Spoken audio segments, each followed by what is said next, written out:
Hey everybody, welcome to Irrational Passions Podcast, bonus content. I'm Alex O'Neill. I'm very excited to say that with me in this room is Evan Wall. Heyo! Co-founder of IrrationalPassions.com, Irrational Passions Podcast. The original. TM. The OG over here, as also Scott, Tony, and Nabish over here, but who fucking cares about them? Because I'm here. Yeah, I keep fucking up the settings because I'm using a different mic than I'm used to. I'm sorry, guys. No, you're not. Just right at the gate, I'll revisit this once we get into the show proper, but I apologize for all the technical difficulties with our OK Beast versus our Cross IP podcast last week. It was a mess on a technical level. And it sounded like it. All right, Tony, first question for Evan Wall. Yeah.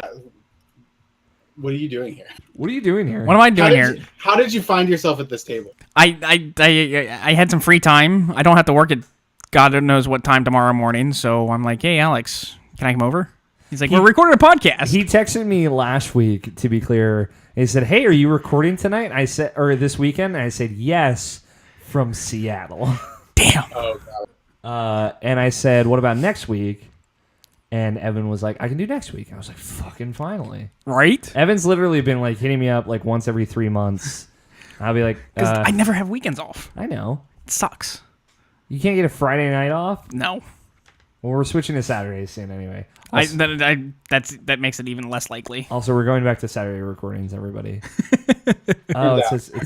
They said they can't hear me. I don't know why. It's coming through fine. Hey, Mike? It looks like the mics are muted. No, this is fine. Okay. Hey, Mike, have you ever thought about getting your shit together? I'm just kidding. I'll double check. Anyway. I hear you on the stream. Yeah. Fine. Okay, we're coming through. I just want to make sure. Mike's just full of shit. Yes, he is. Wait. I don't want to say that. I don't know him. No, Mike's a good buy. Evan. Yes, Alex. Can't give her a mic full of shit. Mike, I love you. Evan, oh my God, I have so many questions. Okay, let's start. So because like basically our entire listener base has changed since you were on the show. Oh, I bet. I've got great news. Yeah, people listen to the podcast now. Great. I know you really wanted. I know you really wanted that when you were on. Too bad it didn't happen. No, not with me on it. No. They're very sweet. That's great. We have wonderful listeners. That's great news. We've built a very nice community, small community, but a nice community. Yeah. It's funny, like, Evan, you're on the show tonight, and Interactive Distractions is recording their first podcast in over a year tonight. What? Yeah. It's crazy. We should get them on the show.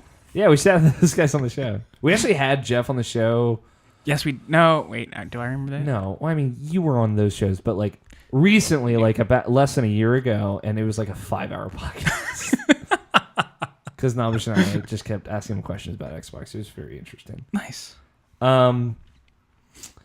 Evan. Alex. So, like, none of our listeners know who you are. No. Basically, in short. So, for people, I mention you right every now and again. So, it's not like I don't... Wait, I thought I died in a plane crash. We, for sure, you did. We honor your memorial every year. Yeah. We have the end of the year Evans, what you want segment. Oh, fuck. Just like the arrow, right? I should have put... Yeah. I should have put that in the fucking doc for having a new releases segment. Nabishan, if you can add new releases to the doc, I'm gonna make Evan read them. You don't have to. I'm not trying to pile on. So we have totally different listeners now. Evan was one of the original 3 hosts of Irrational Passions podcast. Woohoo! Scott, Evan, and I. That was just like so much fun. It was. I don't know. They were pretty bad episodes back then, but like the first episode. Episode 7, a highlight. Episode 7's problematic. So Evan was there from the beginning. Do you remember the last episode you were on? No. Do you know how long it was ago? It was at least 2 years or longer. At least 2 years. I think it was probably about 3 years. 2015.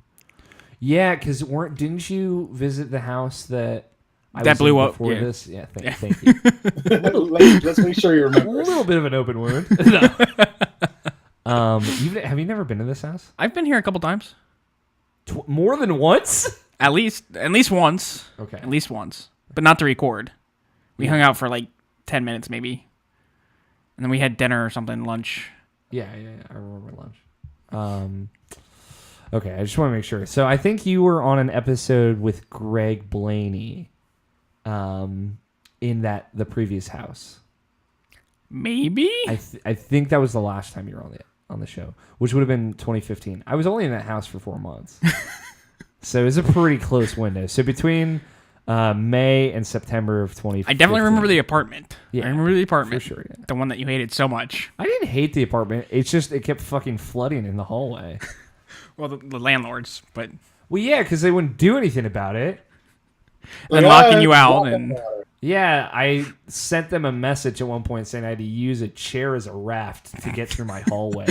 And it's funny because they keep a record of all their messages that are like requests for service. Right. And when they were going to charge us like $1,500 to replace the carpet, Yeah. because it was ruined, Right. because they fucked up, I was like, I had Ethan went into the my roommate Ethan went into the management office and said like, hey, why don't you go through your fucking messages and see what my roommate submitted when you guys refused to fix our carpet in the hallway. And they found that message and they dropped all the charges. Whoops, we done goofed. So it was less like that. It was more of, they remember that we fucked up. Whoops. I guess Whoopsie. we won't charge you $1,500. So yeah, you were probably on about 3 years ago. That sounds about right. So here is top question that I have for you, Evan. Okay. You got your pilot's license. No. You didn't end up getting it? No. How many times have you flown a plane? About 10. 10 times. Yeah. That's a significant amount. Yeah. What spurred this on? I just like planes. Hell yeah. Are planes good and or fun? They're fun. Okay, there we go. That's the Evan I wanted. So not like you were just like, I bet I could get my pilot's license. Yeah. That's expensive. Yes, it is. It hurt. Why didn't you end up going through with it? You just lost interest? Airsick. You got airsick. Ah. Really? Yeah, that's like I only got sick on a roller coaster once, and then every single time I went flying, I got sick. So When you were flying? When you fly like on a commercial airline, No. is it fine? yeah. I So don't it's get like I assume it's just like the smaller planes. yeah. Unfortunately, How many times do you go upside down? None. Okay. I was just, Those again, those we were Not even one. convinced you died in a plane crash. Yeah. those planes don't go upside down. You'd like jokingly said I could fly you somewhere in a text message once to me, and this was you said this It's to been Alex's dream ever since. no, absolutely no. You texted that It's to a living me. nightmare. I mean, You texted that to me, and then privately in our podcast text thread, I texted that to them, and I said I would rather fucking die. You just told me you didn't end up getting your pilot's license and you get airsick, so fucking can you blame me? I mean, you didn't know that when I texted you that. It's just little faith. That's all I'm saying. It just seemed fucking crazy that you would do that. It was fun. Was it good? It was great. Okay, it's above good. It was great. We just, I'm trying to pull in the classic. Evan says it's good or it's fun or it's great. It's fine. It's fine. It's fine. Ooh, Oh, a new one. that's a hot take. evolving. Yeah, dude, this is so you. What was it like walking away from getting the pilot's license? I mean, it didn't hurt my wallet. Yeah, obviously, but like, was it? No, Was not it a- sad. Not.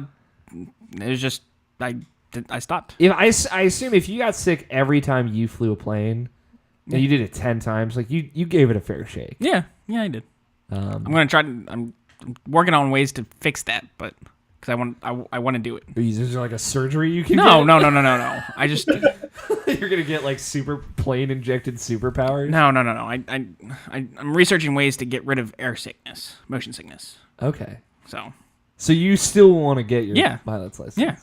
Would you want to be a pilot, like a commercial pilot? No. It's just something you would want to have for Yeah. fun. Yeah, Why?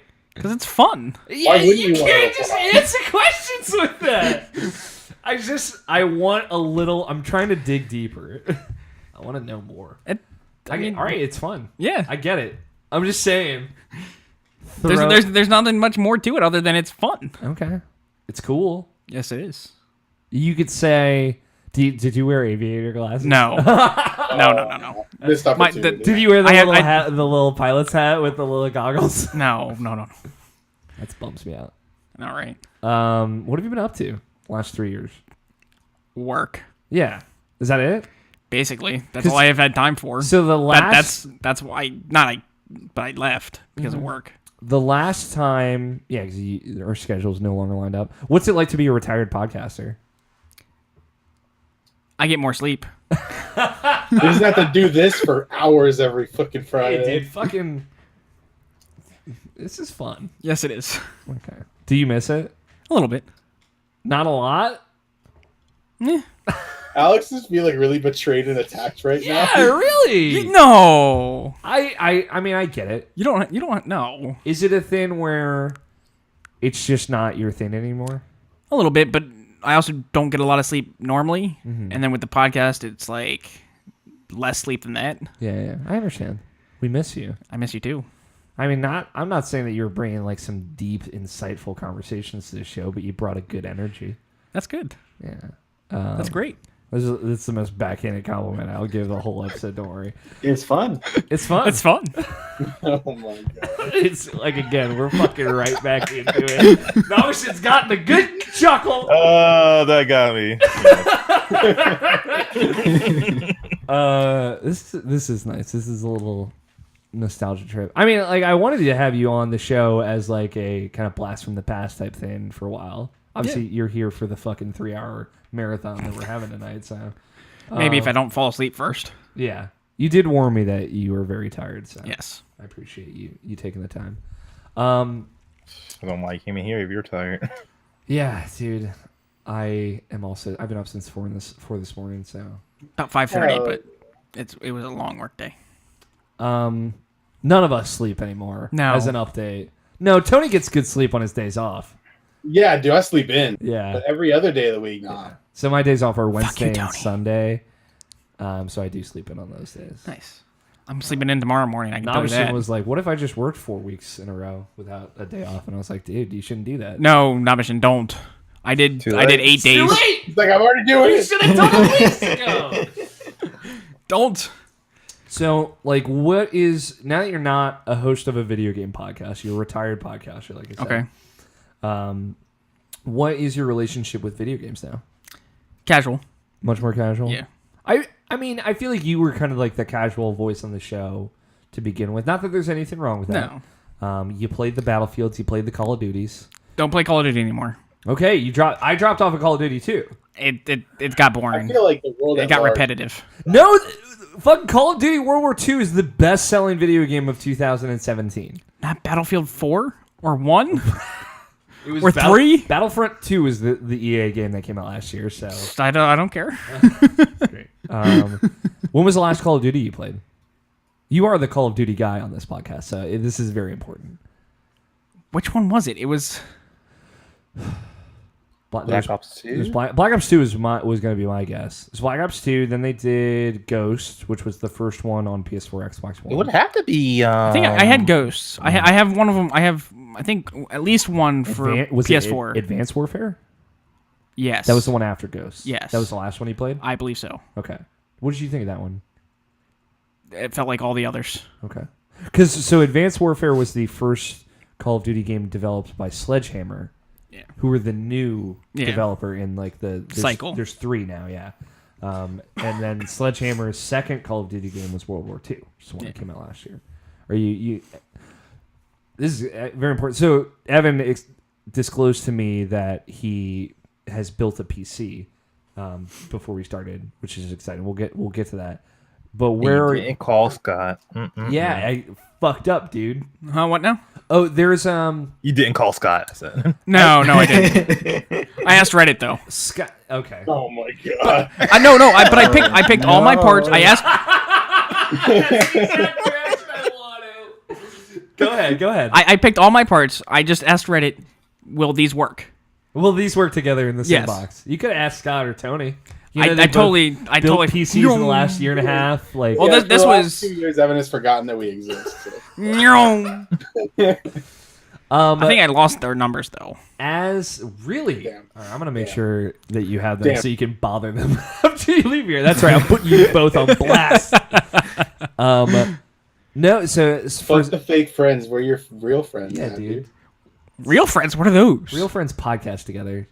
On occasion. Scott, Tony, question or just something quick aside for you guys. During Extra Life, Mike was thinking of doing a build his new PC segment. I thought Happy to help. yeah, I thought you guys would be into that. So No, he's not allowed. Sure. great. Does he have the parts? He's gonna have them by then. Get it? He basically has everything but the graphics card right now. I think he actually might have the graphics card. Fair enough. That's the most expensive part. All right. The only thing we need to do is put the VR headset on him No, And put him in and Nika. attach a video feed and pretend it's a computer builder simulator. no, it's we give him a hot pepper and he can't have milk until he's done building his PC. Oh no.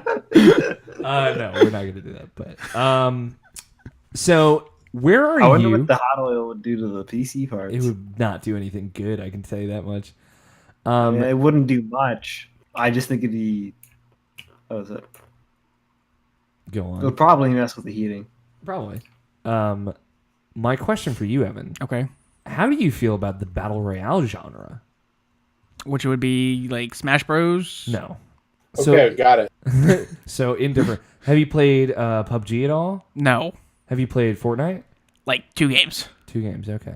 That's Battle Royale. That's battle royale. Those games. Yeah. They're all right. Okay. Alright. I feel like there's just you just haven't gotten into one yet. I feel Not like really. you would really like it. I've been trying to get into PUBG, but it's expensive. It's like It's $30. $30, dude. That's half the cost of a video game.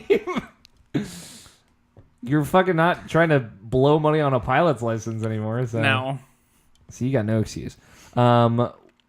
So you're a committed Battlefield player. Yeah. now. For the most part. Do you remember reviewing Battlefield Hardline for RationalPassions.com?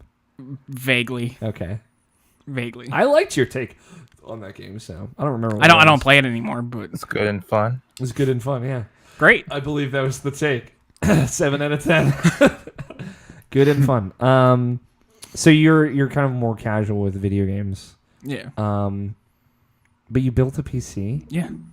How if you're comfortable sharing, what was like the total cost on the PC?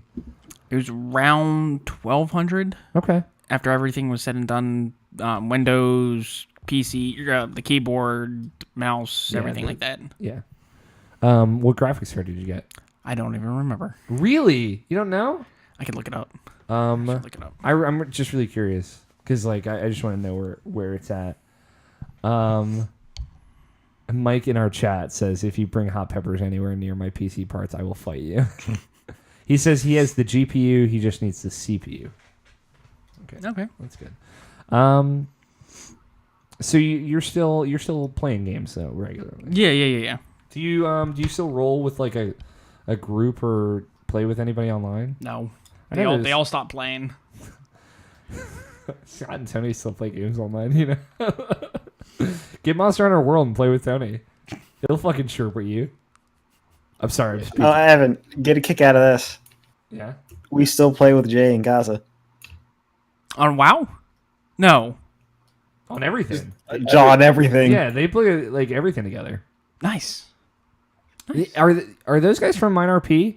Yeah. Yes. Damn. It's been that long, dude. That's fucking It's crazy. been that That's long. like 2012, 2011. That is crazy. That's a lifelong friendship right there. How do you feel about Minecraft today, Evan? Are you still looking at this fucking... I'm looking for my Do you have like a receipt? No, I have a spreadsheet actually Okay. of my parts. When did you get it? When did you build it? About 2-3 months ago. Oh, it was pretty recent then. Yeah. Okay. I have to reopen it. I haven't had time to reopen it and get my cord maintenance under control, and Core maintenance. it's all over the place. is that Because what- I have a clear glass plexiglass thing Yeah. over it, and I got lights in it. Oh, hell yeah, you got the lights. Yes, I I do. mean, we generally call it cable management, but Cable, don't cord, worry, it's the it's- same thing and nobody cares. Yeah, I Exactly. care. I think My cable. builds look fucking beautiful. Thank you. Sure, Tony's computer. I'm not is talking fucking about- gorgeous. Not caring about cables being all over the place. I'm talking about not caring about what you call it. I think cable management's maybe the sexiest thing you've ever said on this podcast, Evan. And you said cord management. Oh, No, he didn't. He didn't say cable or management. He said what? What did you say? Cord cord maintenance. maintenance. That's right. That's also very sexy. It's a little. It's a little bit more straight laced, but it's very sexy. Have you? My question for you, Evan. Have you played video games in a capacity to which you could talk about them on this podcast? Play a lot of WoW. Yeah, we'll get to that soon. On and off Battlefield 1. Still Yeah. excited for 5? Yes. Okay. I can't wait. Okay. How did you feel about a female paraplegic in the trailer? I didn't even see it. I watched. Was it the first trailer they released? Evan, no, you're fucking pure and beautiful, and don't you ever change. What was it? Was it the first trailer? They It was. released, It was or- pretty much the unveiling of it. Yeah, it was like a single player trailer. I no. I don't Do you know the remember seeing debacle about it? The internet hates that there were women in World War II video game. Why? Well, that's half of it, That's exactly what I asked. Why? Because the internet. right? sucks. And then But women had a then huge role. EA called all of its what is Sexist it? pigs. Yep. No, EA didn't call anybody sexist pigs. No, they call them uneducated. Yeah. I'm glad that you are an educated. You're not gonna find the fucking spreadsheet. No, I'm not. Just give up. Just put your phone down. I am giving up. I'll have to text you guys. How are you doing? Just generally. Good. Hate my job. Getting moved Really? again. Yeah. Oh, I lost my train of thought for a moment. Last time you were on the show, you had left the college you were at. Which was Salisbury. yes. Because you didn't like being away from home. Well, that and I failed a couple classes. Oh, nice. Did you ever find out if your roommate was a serial killer? No, Damn it. I don't think he It'd is. be though. weird if he found out. Dude, he Well, he could come to my house and slit my throat. Yeah, or that. Yeah, you'd probably know at He that point. killed you, and then on a plane, and the plane crashed. But Yeah, he everyone's fantasies come to life. he I guess. blamed it. I wouldn't say fantasy. I would just say I would. narrative. Damn, Tony. I'm just messing with you. I'm just saying there could have been like a bust. I don't know. No, not that I've heard. Did you ever talk to him? No. I loved your roommate. I never ever knew him. He was weird. I know, but you're weird, so it's like Nah, you're not he's this weird. not me weird. He's like weird. Yeah, I feel like you're like goofy, Yes. and he was like creepy. Yes. Hell yeah, that's Not serial killer creepy, but creepy. like creepy. Like, do you think he had like a jar full of toenails? No. Okay. No, he's too clean for that. Oh, he's like a neat freak. Yes. He must have hated you. I'm just kidding. I don't know. If A little bit. I Are you think so. slow? Not really. I try not to be. Okay, it's good. My fucking roommates could learn a thing or two from me. My roommate's good too. Do you live at home still? So I did. Then I moved out. Oh, congrats. Then I moved in. Back in. Where did you live when you moved out? Elkridge. Okay. When was that? A couple months ago. I just moved out at the end of what was it? July, Okay. June, July. That was like 2 months ago. That was Yeah. a pretty quick turnaround on that one, huh? Well, I've been there. I was there a year, Oh, and then I just moved out June, July. got it. Who were you living with? Two people that I used to work with at Harris Teeter at my job. They were slobs. Yes. Oh yes. Got it. Was Plates and food out for weeks on end without anybody touching them. Go open the kitchen, you'll see. I went on vacation. Where I didn't go on vacation, but I went to Seattle. And I'm like over under on like, will the dishes be done when I get home? Of course not. No. Of course, no one else did the dishes. No one knows how to do dishes. I never touched the plate, so I didn't have to do the dishes. Yeah, that's my thing. I don't use dishes typically, but Takeout containers. Paper Hell yeah. paper plates and bowls. That's what I used. hell yeah, toss it. If only they did the same, right? Yep. Was it that a good experience for you or bad? It was a so-so experience. I wouldn't want to move in with them again. Okay. Was it? You think it was more the people? Yeah, if one of the roommates cleaned up more and was a little more organized, then I think that I would have probably stayed. Was there ever tension or fighting? No, not fighting. Just he never cleaned up. Was it a house or an apartment? Apartment. 3-bedroom, I assume. 3-bedroom, 2-bath. Okay, that's a good digs. Yeah, Did you have the shared bathroom or the? shared. Yeah, Okay. How bad was that? not bad actually. Okay. We kept it. Me and the other roommate kept it clean. So Okay. So now you moved back home. Yep. So crazy story. My roommate. I bet it's not that crazy. It is really crazy. Met a girl Okay. at work. Yep. They worked together. First date. Or Yeah, worked together. Okay. First date. She came back with him, and she never left. 6 months later. Whoa! 6 months later. All right, this is crazy. He asked her to marry him. Wow. They broke it off a month and a half after that. Nice. It's really the 1.5 months of engagement that test the waters, let you know if you'll be able to survive. But they were living together for 6 months. She never left. Like, That's never left. buck wild. Never left the house ever. She came and never left. That's so fucking After the funny. first date. Like, really? She moved in? She moved in after the first date. That's crazy. Yeah. Like days after? No, just like she She the second the morning after, she went home and got clothes. and brought them back? Yes. That's fucked up, dude. Did she start paying rent? I don't know how they split it, but Oh, they didn't fucking split it 4 ways? no, That's bullshit. right? You should have killed him. You should have been the serial killer, Evan. You're so pure. I love it. Did you ever finish school? No, I got my AA. Okay. I I did too, eventually. and I'm working on my undergrad, but that's going slow too. Were you working on it? UMUC online. UMUC? Yeah, University of Maryland, University College. Okay. Yeah, my sister graduated from there. That's where my dad got his It's a good school. It's just degree, technically. 45 plus hours a week, and then 40 hours of school was killing me. Yeah, dude. I'm surprised you're not dead on my floor right now. I'm trying not to be. Yeah. I mean, to be fair, I could be the serial killer. You never know. That'd be a surprise. That's the surprise. I think that's all I got. It's nice to catch up with you, though. Yeah, man. All right, that's it. You can leave now. No, I'm just kidding. You're fucking stuck in. We haven't even started recording yet, motherfucker. The trees fell. I can't leave. Yeah, dude. Oh my god, there's like a typhoon at our home. It was buck wild. Ooh, we got a voicemail. It's like leap because it is. You can't drop that on me. Oh man, I'm fucking excited. You guys ready to record a podcast? Yeah. Maybe. Almost. We got one little bit of bonus content left to wrap up. Oh yeah, that's right, Scott. Hit me with it. Fucking Adventure Time's over. Wait, what? It is. Yeah. An option. Did you watch the... Bro, I had no time this week. Sorry. The television show. Yeah, I'm thinking Adventure Zone. Okay. No, that ended season 1. That's still going though. Go ahead, Scott. Okay. So we're just going to have to save this for later then. Okay.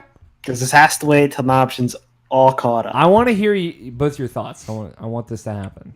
I promise you I will watch it by at least tomorrow. Okay. I don't believe you, Nabishin. Damn, dude. I'm kidding. You watch My Hero Academia, Evan? No. Fuck, dude. That show is so good. Highly recommended. I'm watching a lot of old 60s and 70s TV shows on Amazon right now. Why? Because why not? Like what? Three's Company? No. Chips. CHBS. You fucking grill me for Three's Company, but you're watching Chips, you piece of shit. I'm watching it just because of the movie that came out, Yeah. and it's pretty good. It's good. I like it. I'm glad you like it. What else? It keeps me entertained while I'm not doing anything else. While you're playing WoW. Yeah. Well, no, but yeah, when I'm not playing WoW. Got it. What else? Um. When you said 60s and 70s TV, you meant Chips, didn't you? Yeah. And that's it. You fucking liar. For now. Three's Company's great, dude. 70s sitcom. Very funny. Didn't age well. The core concept, it didn't age well. What else am I watching? Oh man. Fuck. Really, dude? This is this hard, Mister? Like, I want to have a Netflix segment every podcast because that's all you do. Back when you were on the show, I don't remember that. you didn't actually tell me that, but like you were like, every time we were talking about what you been playing, Netflix. You'd say that every fucking time. Scott remembers. Yeah. All right, I'm so tired. it's all right, man. Hey, man, we're gonna talk about video games. It'll be fun. Yes. Will it? Yeah, Great. Yeah, you've got some Into the Breach to talk about. I do. I got a lot of video games to talk about. All right, let's. Everybody got recording up? Yes. Yeah. No. Yep. Cool. You're good, you animal. On one. 5, 4, 3, 2, 1. I know this will be a little louder, but for me, but I'll be able to hear myself better. All right, let's fucking do this, y'all. I'm excited. Evan's here. Yes, I am. He's here to fuck. Oh, That's what we're doing after the show. I forgot to say. are we? Yeah. Are we? You don't have a choice in this. No. No. No. Yeah, hell yeah. Turn your camera off for that. Oh no, it's coming on. Make sure I got this ready. Okay, cool. Oh, what day is September 7th? Is it September 7th yet? It is. It is Friday, September 7th, 2018, and you are listening to the Irrational Passions podcast. I am your host, Alex O'Neill, and joining me this week we have Scott Guthier, Hello. Tony Horvath, Sorry. Brian Nobishin Jackson, Little pig. and making a triumphant return, Woohoo! a special guest, Yay! once host of Irrational Passions podcast, Evan Wall. Hi. The walrus has returned. Or. From his grave, he has risen. Yay! Evan, welcome back to the show. Thanks. It's great. Is it great? Yes, it is. Would It's you, great. Would you consider this show good and or fun? Yes. Appropriate response. For listeners that don't know, and I imagine many of you might not, Evan was once a host of this podcast. Way back when. Way back when. Like 3 years ago. From when it started in 2010 to about 2015. Only 2010, really? Wait, it's been 8 years, dude. It's almost a decade. Jesus. I know. See, you say like, well, only 2010. We're so old. I feel like I'm 1,000, and Nobishin's like, shut up, you child. Nobishin, you're beautiful, and you're young at heart and in reality. Evan, welcome back. It's Thank you. nice to have you. For folks less familiar, I would encourage you to go find... Episode 1 or 7. You can go back through the catalog if you want, at your own risk. Just not 7. Just not 7, dude. Please do 7. It's rough. I believe that is the Scott Evan episode without me. So I had my tonsils removed. Jesus, we are old. God, what's it like to be 25, Evan? Oh, it's horrible. It was like my back hurts and I'm so tired. I only sleep for 4 hours every night. I'm like, dude, yeah, me same. But yeah, you can go check out the bonus content for this episode on youtube.com/irrationalpassions, where we talked about, Evan, what you've been up to for the last 3 years. Sleeping. Sleeping. Would you summarize that? Sleeping in some video games here and there. Flying, sleeping, working. Mostly working. building PCs. Moving And moving. again. Lots of moving, yes. Yeah. Cool. Yeah. I think that sums it up. Welcome back. Thank you. I'm so excited to have you here. We got so many fucking video games. Now to you're talk Alex, about. right? Yeah. You fucking monster. All right. Big shotting me over here. We got so many video games to talk about. I'm so excited. We've got a great show lined up for all of you wonderful listeners. But I do want to start with a couple bits of housekeeping. We're back from PAX West. I'm back, at the very least. And the rest of the IP writing team is back. A lot of stuff up on the website. Real quick, I do want to apologize that we didn't necessarily have a show go up last week. It was intended to be our OK Beast cross Irrational Passions podcast. I am sorry. And we did record it, and we promised that it would be live and that it would be great. And literally everything that could have gone wrong went wrong. Hashtag episode 7. Yeah, dude. No, it was like episode 12 or whatever. Which one did we lose again? That was like 4 hours long. That was I was back at your old place. Yeah, it was like 8 or 9. That was horrible. It was so horrible. Our first half-year Game of the Year episode. Yeah. It was like our first episode we all recorded together, and it was great, and then we lost it. Somebody didn't save. It's because GarageBand crashed. All right, it wasn't my fault. But the reasons why that OK Beast IP episode is not out, it's just technical reasons. Basically, the audio is all fucked. My microphone wasn't like sent into the mixer for any of it. I have pulled some backup audio and I'm working on it. I'm gonna see if I can get something together for that this weekend. Basically, what I'm gonna tell you, audio is not gonna be great, but the content of the episode was so good, and we had basically it was a very genuine, open conversation between Logan and I representing IP, and Ian, Alex, and Blessing representing OK Beast, of like what it's like to be a small gaming site, what it's like to collaborate, what it's like to work, what we would each do for the other site to make them better. It was a phenomenal conversation. It was about just shy of 2 hours. I think after I'm cutting it down, it'll be about an hour and 20 minutes. Was Ian suggesting to make our show shorter? No one suggested that, actually. Oh, wow. I am actually shocked. Yeah. Now I'm thinking about it. I bet one of them would have said that, too, if they were thinking of it. That seemed like something Ian was. That's why I said that. Sorry, Ian had like a really great suggestion. Awesome. Bring Evan back. Yeah, it was bring Evan back. Ian Purcell, huge fan of Evan Wall, dude. You've never heard of the guy. The Walrus. But he fucking loves the Walrus. He's just like Kevin Smith. But it was phenomenal. It was very genuine and earnest and open. And it was nice to have all 5 of us kind of talking in an open way. We wanted to have like Logan Moore and Mike and Scott come on, but it just ended up being a kind of different thing. I will try and get it out in some capacity. There is some level of archive on Periscope, but like I said, it's not going to sound great, but I think if you're willing to look past that, it'll sound okay enough to enjoy and really enjoy what's in there. Yes, Evan? How dare you? I know. Outside of that, because I don't want to spend, I could spend like an hour going over all the stuff we saw at PAX. Saw a ton of stuff at PAX West.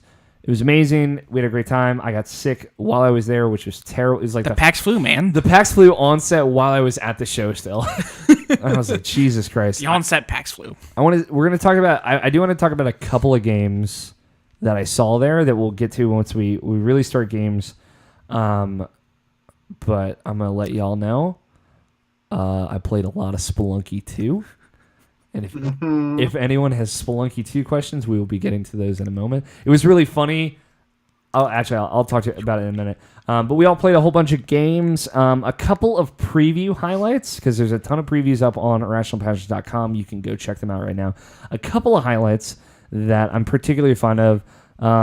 We all played Killer Queen Black together on Nintendo Switch. So we played that as a group. It's the only game we all played together. Super fun. Just so fun. Snail Victory is the only victory worth having. It's going to be a great Extra Life game, I think. I got to play Tetris Effect in VR. I've never played a Mizuguchi game before. So that was a fucking trip for me. Navish and I walked out of that basically coming out of a religious experience. I want you to know. I wrote a glowing preview about it, basically encompassing everything I saw and felt. But on it, obviously Tetris in VR is very simple, but it was just, the music is so good, and the game itself is has like the little things they change are so great. It was awesome. Mike did a couple of video previews. He had a written preview up of Devil May Cry 5, if you're excited about that. He pulled his preview trigger, as we liked to say throughout the weekend a lot. But he got to do video preview of a game called Grease, which he described as a 2D journey. So it's not like the movie at all. Not like the movie. Not a lot of singing in it, unfortunately, Evan. I don't know if you'll like it. I got to play Windjammers 2, which was fucking cool. I did not expect, I didn't know I was seeing Windjammers 2 until the weekend, like the Friday that PAX started. I checked the thing. It's like, hey, this game that you made an appointment for is actually Windjammers 2. I was like, fuck. Windjammers 2 is great. Last year, The Nightmare, Logan got to play, and he ended up really liking it. It is like a kind of like Friday the 13th asymmetrical multiplayer game, but it's very arcadey in just a wonderful way. And Scott White wrote a couple previews. I really liked his Stormland preview. Stormland is Insomniac's open world VR game, and he was really impressed. Like, he was like, I gotta go fucking buy an Oculus tonight, walking out of that demo. So we're gonna try and do a little bit of like a post-PAX podcast, possibly on Sunday, just to talk about some of the things we played together. But that's generally the stuff up on the site. I do have a preview of Spelunky 2. I actually updated the preview with when I had gone back and played it 7 more times, so which is not an exaggeration. But yeah, it's really weird that the developers of Spelunky 2 read my preview multiple times, but they did, and I'm fucking not gonna lie, I'm pretty stoked about it. That's awesome. They love it. It's pretty good. Yeah, but we met a lot of people. We did a lot of fun stuff. We had a lot of opportunities opened up to us, and it was a great time. And I appreciate everyone that supported me during the Kind of Funny panel. I did not win. I was there was a tournament. Nice. That I was a part of. I lost. I was rooting for you. Thanks. You didn't know about it until just this moment, but that's fine. In my subconscious. Yeah. Always. Yeah. Always. I appreciate it. I lost in the first round, but I did not do the worst. Great. I'm sorry, Khalif, wherever you are. You're beautiful just the way you are. But thank you everyone that was cheering for me and was kind enough to support me. That's really it. I don't want to spend too much time on PAX West. There's so much stuff on the site. If you are curious about it, go check IrrationalPod.com. Let's talk about video games. That's what we're here for, right? Tony, what do you want to know about Spelunky 2? Let's get this out of the way first. Fill me with Spelunky. So I played a lot of Spelunky 2. So when I played the demo the first time, there was a hardware issue going on with the dev PS4 unit. That basically it felt like there was like weird momentum shit going on where like if you were running, it felt like you had to like hurl yourself to a stop and like turn around. This ended up being a problem with the hardware. That was like the reason I had to update my preview. Basically, they had to restart the hardware, and it ended up not being an issue. So I could say Spelunky 2 feels like Spelunky 1. There's a ton of really interesting, cool, minor changes. A couple of things I want to say out the bat. The back whip, the Dave Lang maneuvers, still absolutely in effect. Good. The whip has like a new sound effect that's like real snappy. Cracks real hard. It sounds great. I only got to hear a little bit of the music, but it was very cool. There's a lot of minutia things that I'm sure we could talk about off mic, Tony, that I know you'd appreciate. Big things are, so I'm happy to say I'm the first person in the world ever to get the Kapala Cup in Spelunky 2, which was really cool. That's awesome. The last time I sat down to play, I did play the demo about 6 or 7 times. It was always like a short line. There was only one kiosk there. So I went back to it a bunch if I had spare time because I just want to play more. It was like, if you died, you'd hand off the controllers. Sure. So like a session would be like at most 10 minutes or whatever. Or less in your case. Yes, mostly less because I was like experimenting and whatnot. But the last time that I went there, I was in line and then somebody like tapped on my shoulder and said, "Oh, excuse me, somebody had an appointment with me to see this. Is it okay if they kind of go ahead of you?" And I turn around and it's Derek Yu, the maker of Spelunky. And I was like, "Yeah, it's fine." And I told him like straight up, I was like, "Hey man, I got to meet you, so it's fine. Like whatever. Like you want to talk for a second while he plays?" So I got to talk to Derek Yu a little bit, and I don't like get starstruck really anymore, but like I did for Derek Yu. Got that hard when I met John Bain at a convention, I was the same way. Oh yeah, I get it. Yeah, and it was just like, dude, I've like your game is basically the game I've played the most ever of any video game of my entire life. I love it so much. Thank you so much for making it. And like the guys that are programming Spelunky 2, because Derek doesn't really do programming, he does mostly the art and stuff. If you watch the Spelunky documentary on NoClip, you'll hear about it. The developers are programming are Mickey and Tony from Blitworks, and they were there at the kiosk basically the whole time, and they just knew who I was by the end. They would see me and be like, "Oh, hey, Alex, welcome back. I hope you win this time. Like, I hope you finish the demo this time." I'm like, hey, "Thanks, guys. This isn't sad at all." It was fun though because like that last time I went back, everyone in line around me, it was like their second or third time or fourth time or more Unless you're like at the 10th demo. time. So I was like, I've seen all you guys before. Let's talk game. Let's like talk strategy and talk feelings. So we all started talking in line before Derek showed up. And then when I played and I got the Kapala cup, I turned around and Derek like leaned in and he was like, I see that cup that you got there. I'm like, has anyone else done that this weekend? And he's like, nope, you're the first one. And I was like, fuck yeah.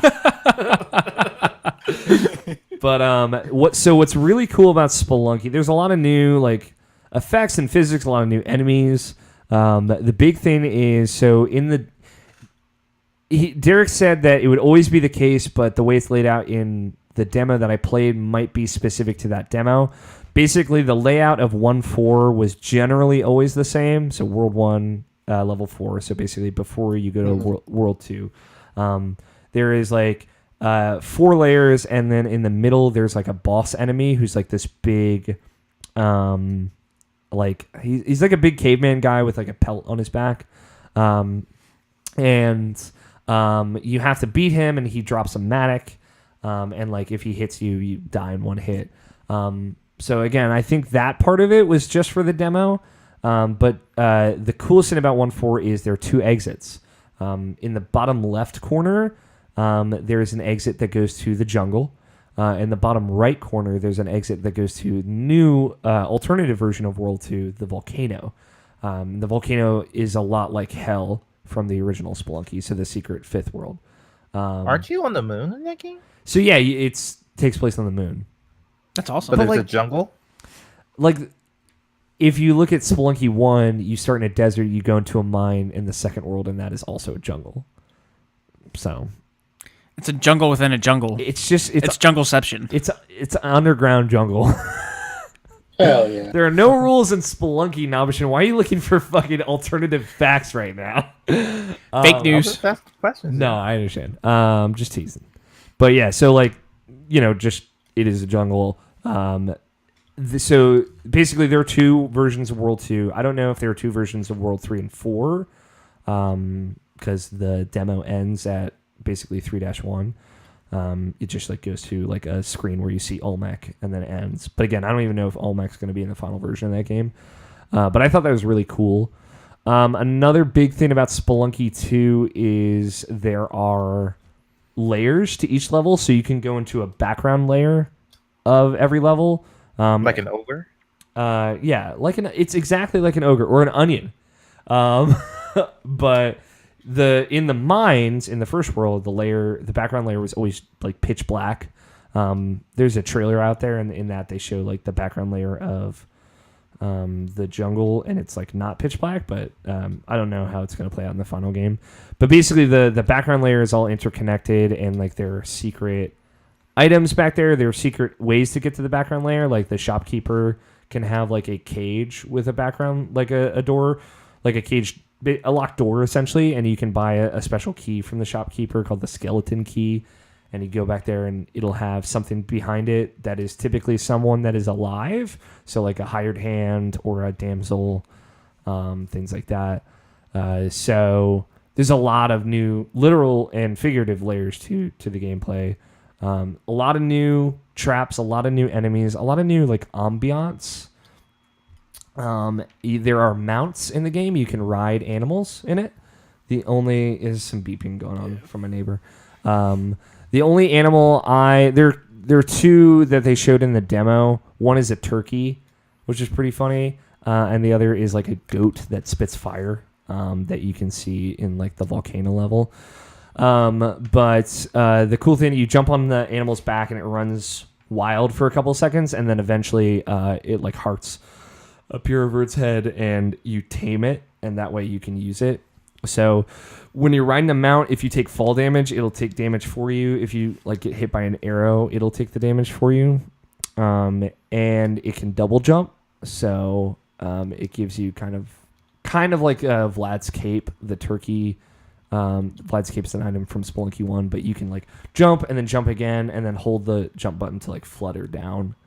And that was really cool. So Spelunky 2 seems perfect. I'm not gonna lie to you guys. Sounds rad. Yeah.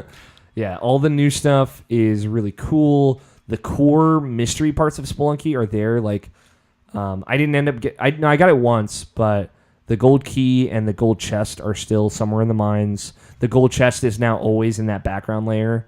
So if you get the gold key, you take it into the background layer where the chest is. You get the Ujit eye, but now like the Ujit eye is closed. Like the eye on it is actually closed. So I assume that is maybe indicating that you have to do something to wake it up or something like that. So I was already starting to look at the different mystery parts of it and start to piece things together. So all that still seems like it's in there. Plays great, looks great. I like the new art style a lot. They're kitty cat damsels as well as dog damsels. Meow. And the kitties go meow. And they're super cute. So yeah, it was all great. Everything I saw was super impressive. And yep, that game's going to be good, I think. I'm going to play a lot of it. I think it sounds promising. Yeah, sounds like a promising video game. Currently only announced for PS4 and PC.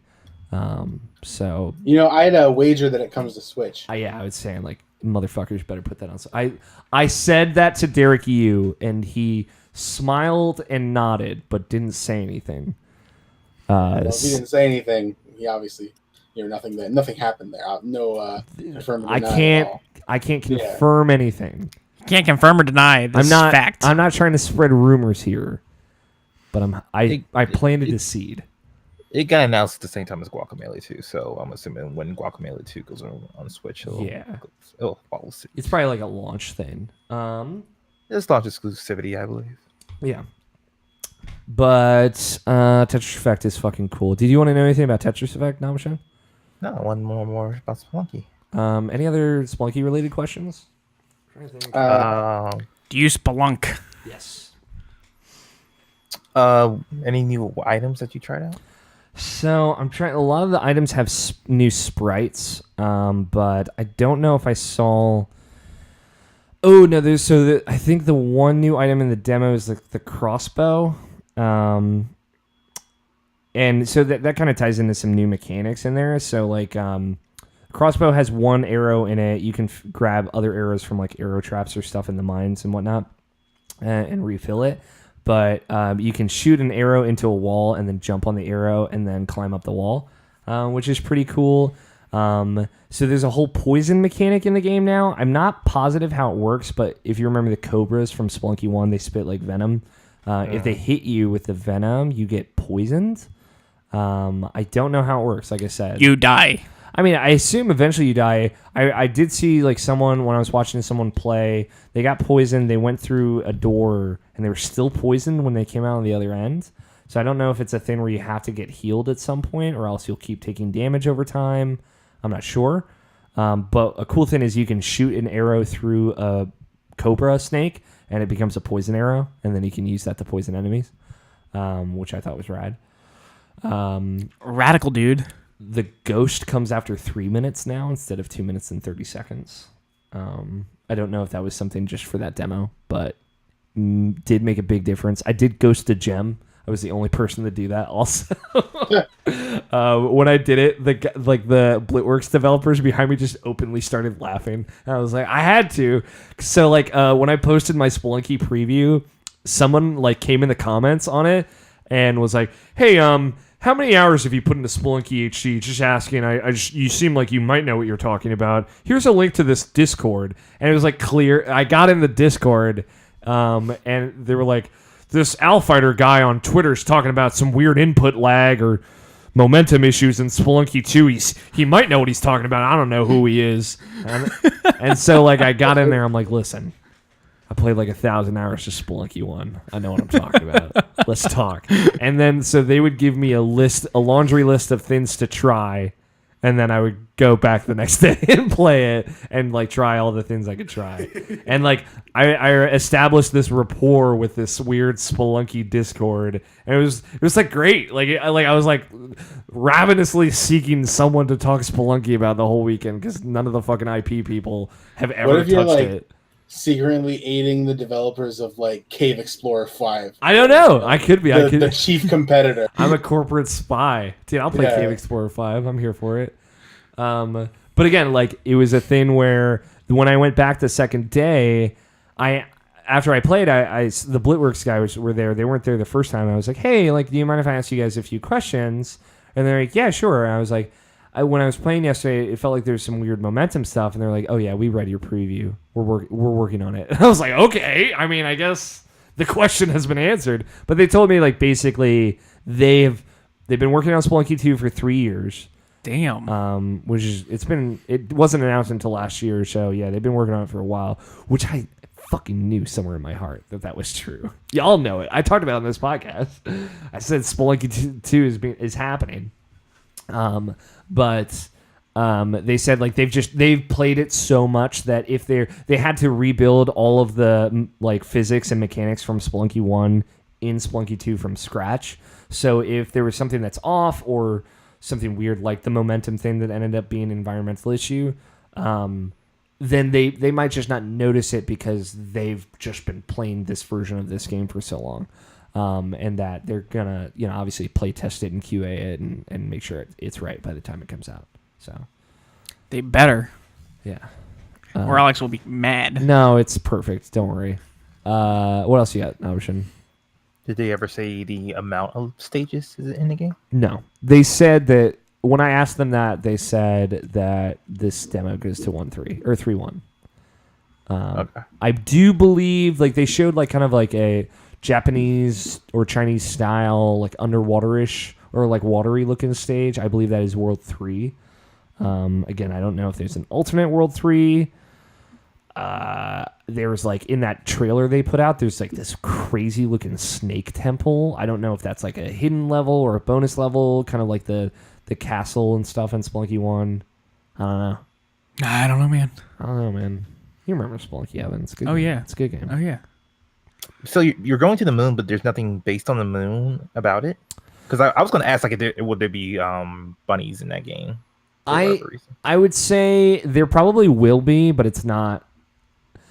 The core of Spelunky is like, yeah, I think they're just trying not to fuck with it. Like, I think the moon part of it is more of like a set dressing for like the kind of very minimal narrative that there is in that game. It's because like, if you go off the announcement trailer, the main Spelunky guy's daughter, her name is Anna Spelunky, also, which I think is really funny. She is like, her father disappeared. The Spelunky guy from Spelunky 1 disappeared, and she's looking for him. And so she goes to the moon. But I think that beyond that, that's it. I don't think like, it's not like there are moon jumps. There might be like in like the last world or the secret world of Spelunky 2 might be like moon related, but I don't know. Like that snake temple, for example, in the trailer, there's like a blood moon in the background of it. So maybe you're not on the moon at all. Maybe it's a trick of the light. I would say like the fact that it's on the moon is minimal to what I saw. Which is fine, because they're trying to make Spelunky... Like, they're trying to be true to the first one. Anything else? I just had it. I lost it. There's... What? Man, there's so many, like, little things. There's, like, a clone gun that clones items or people... I did like a trailer breakdown. I took the 1 minute and 45 second gameplay premiere trailer that they put out right before PAX, and I turned it into a 36-minute breakdown video. If you were wondering how obsessed I am, clone the shopkeeper and kill them both. Yeah, that's it's totally a thing. Could be a thing. Shopkeeper is the same person. They all look the same. I mean, like I assume so. like this. I guess this moon thing is like just fucking with me because like I thought it would at least be like somewhat different. Like still the same but different. That's It is. The differences are more subtle mechanically, and if there is like an overarching, because like I don't like if they're going to do the same levels, like I will feel like they would just go to the same place again. Yeah, and that would be fine. I like keep in mind like in Spelunky 1 there was like kind of like a hub area where you could access the shortcuts and stuff. If that exists in Spelunky 2, I didn't get to see it. So if there's kind of like a moon themed hub area, like that wasn't in the demo I played. Or you just didn't see it in the demo? No, it wasn't in the demo. I saw everything that was in the demo. Almost everything. But so like there could be more to that, but keep in mind this was a very specific like, hey, this is the first time this game is playable. So don't break it, please. Or being shown. Yeah, so like, it was pretty safe and constrained. So a lot of it was like the new mechanics and some of the new items. Look at the pretty art. Yeah, and like the new art style. But yeah, I don't know. The cool thing if a rope or not a rope, bombs seem to have a slightly bigger radius, which is big. But the arrow traps when they shoot, if they hit something that only has 1 health, like a spider or a bat, they keep going, which is a big deal. Before they would stop on anything that they hit.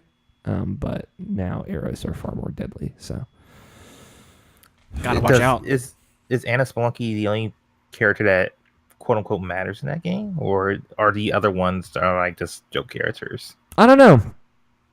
I think they're all kind of joke characters in a way. I think it's more of just like again, like the story is not a big part of that game. So the fact that there is like any spoken dialogue in Spelunky 1 is weird. There's like 4 lines of dialogue.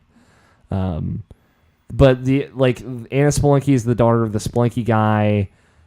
Colin, whatever, is the son of the blue-hatted dude. There's a sloth guy for no good reason. How many like dumb characters were there? So they're just the 4 characters that they announced in that gameplay trailer. Oh, okay. So the shortcut guy, Tunnel Man, his daughter's in it. She's cool. She has an eye patch. Anna Spelunky, the sloth guy, and then the Colin guy, the blue-haired explorer. Stop touching my feet. I didn't mean to. It's all right. But they're all silly, super silly, and I would bet they're going to be silly, unlockable characters in Spelunky 2. It's great, man. It sounds awesome. It's so good. Fuck. I've been thinking about it like every night since I left PAX. Like just slightly regretting that I never. So no one finished the demo solo. I watched the first people who ever beat the demo, and they did it co-op. I was there. I actually filmed it on my phone. It's in the preview, my written preview. It's a embedded video of that playthrough. So if you want to see like just some raw co-op Spelunky 2 gameplay, it's there. There will be online co-op in Spelunky 2. Sweet. Where each player will have their own screen. They don't have to share screens. What? So I would expect co-op streams from Tony and I in the future, because that's for sure happening. But yeah, it's good. Anything else, Option? I have a lot more, but we should go on the show. Yeah, it's just we got a lot to talk about. I pulled news, but I figured that we would skip news this week just because we got so many games to talk about. Evan, let's start with you. Yeah, what about me? I like it. The only thing I want to talk about from PAX is Spelunky 2, to be honest. I mean, it's the hard hitting reporting that we. So I went to PAX 2. I played lots of games. Yeah, I mean, there were lots and lots of games. There were a lot of games. There were lots of games. Yeah. And there was a lot of fake news. There fake news everywhere. All right. What such as? I played Battlefield. All right. Tell me about the games that you actually played. You did play Battlefield. Battlefield 4. 1. Battlefield 1. Yep. So how do you feel about Battlefield 1? I love it. Not love it, but it's up there. Okay. What would you say your favorite Battlefield is? Either it's between 4 and 1. Okay. So you might love it. Yeah. Okay. I want a Battlefield Bad Company 2 still. Bad Company 3, they did too.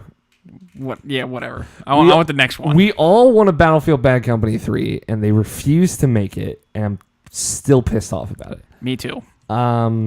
Man, if they made one, it would be the best one. Right? It would easily be the best one. Right? So you're excited about 5. Yep.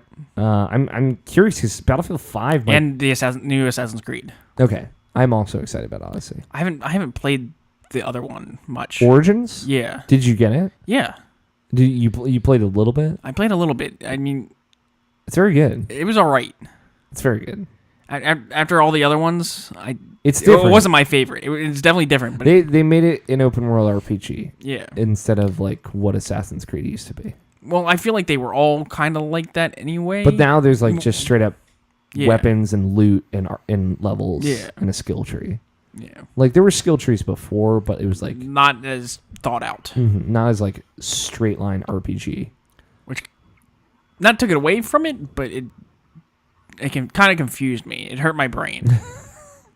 It's interesting because like from the Giant Bombcast, Vinny Caravella when they did their Game of the Year stuff last year, and they talked about Origins. A lot of them liked Origins, but Vinny was like less into it because he liked what Assassin's Creed used to be. Yeah.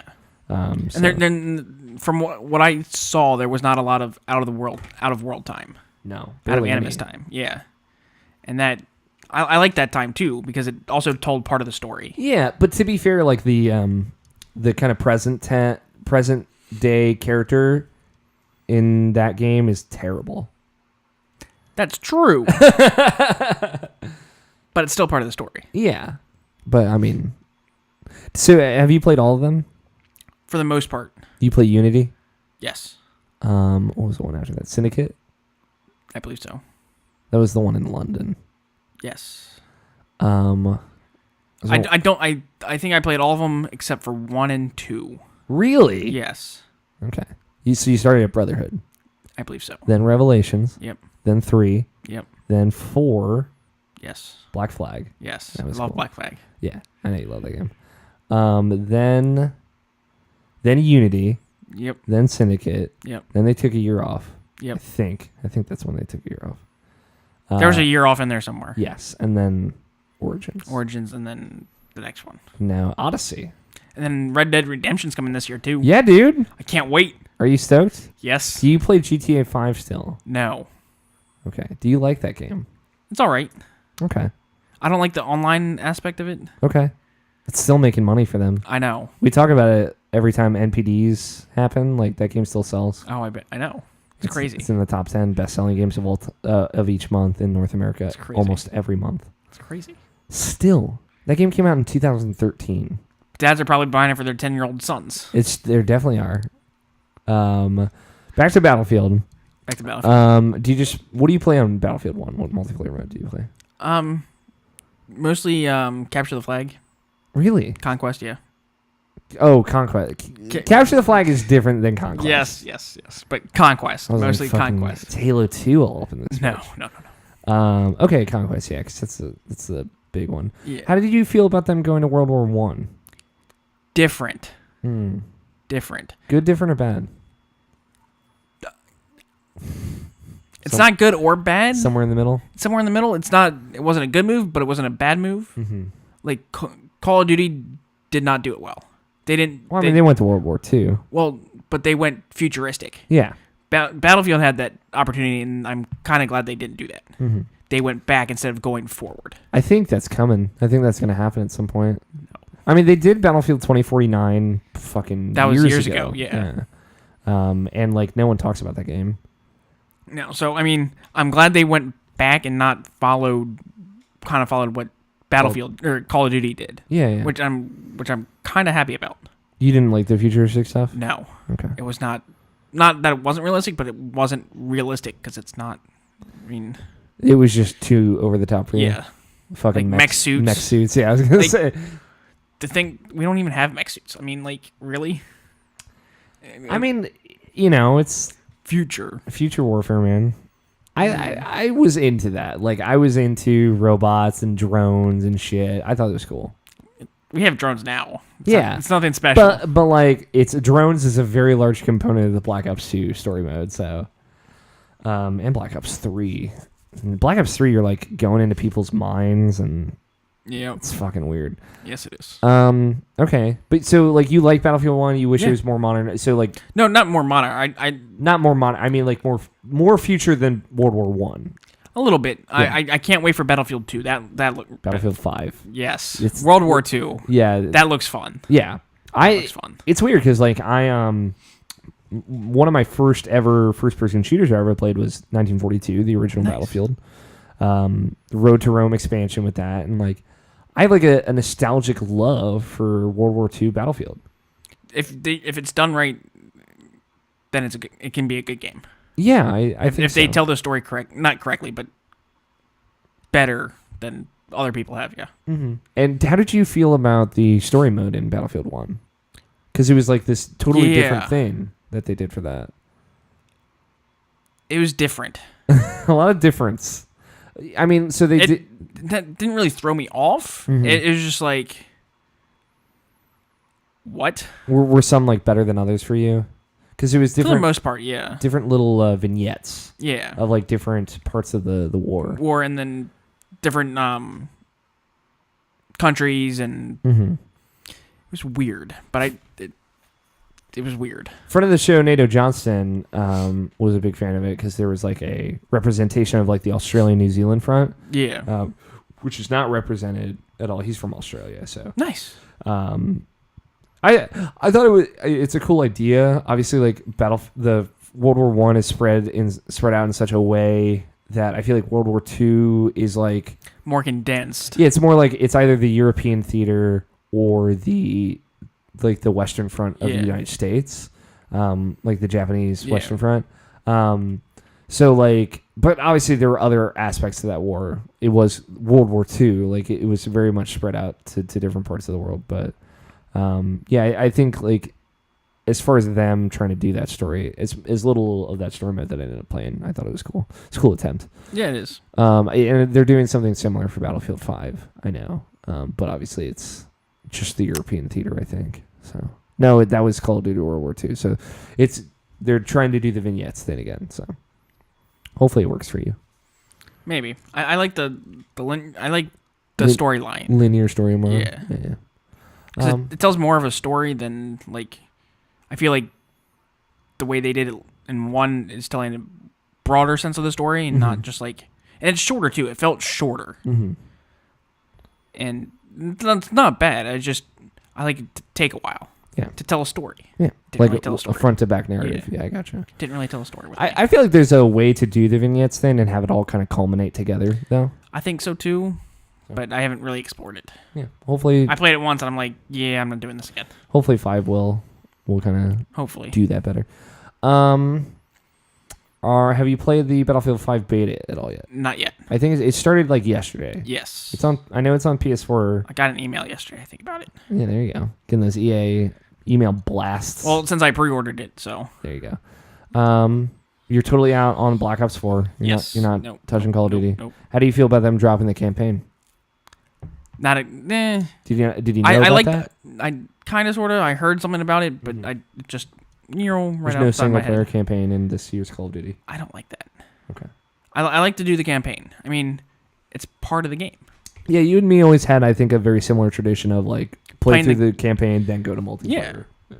I feel And that. it kind of tells the story of where the maps came from, too. So it's like, oh, this is from that one mission where we blew up the whole town, Yeah. kind of thing. I feel like they've gotten further and further away from that, though. Yeah. Like they just because of the future setting and whatnot, like Yeah. the maps are like this fucking a thing we thought was cool. Here, Yeah. go wild. Yeah.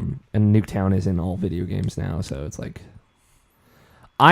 They need a Nuketown, I mean, I guess, to test weapons, but every Call of Duty, it's like it's BioShock. Like there's always a Call of Duty. There's always a Nuketown. They put out the Blackout trailer today.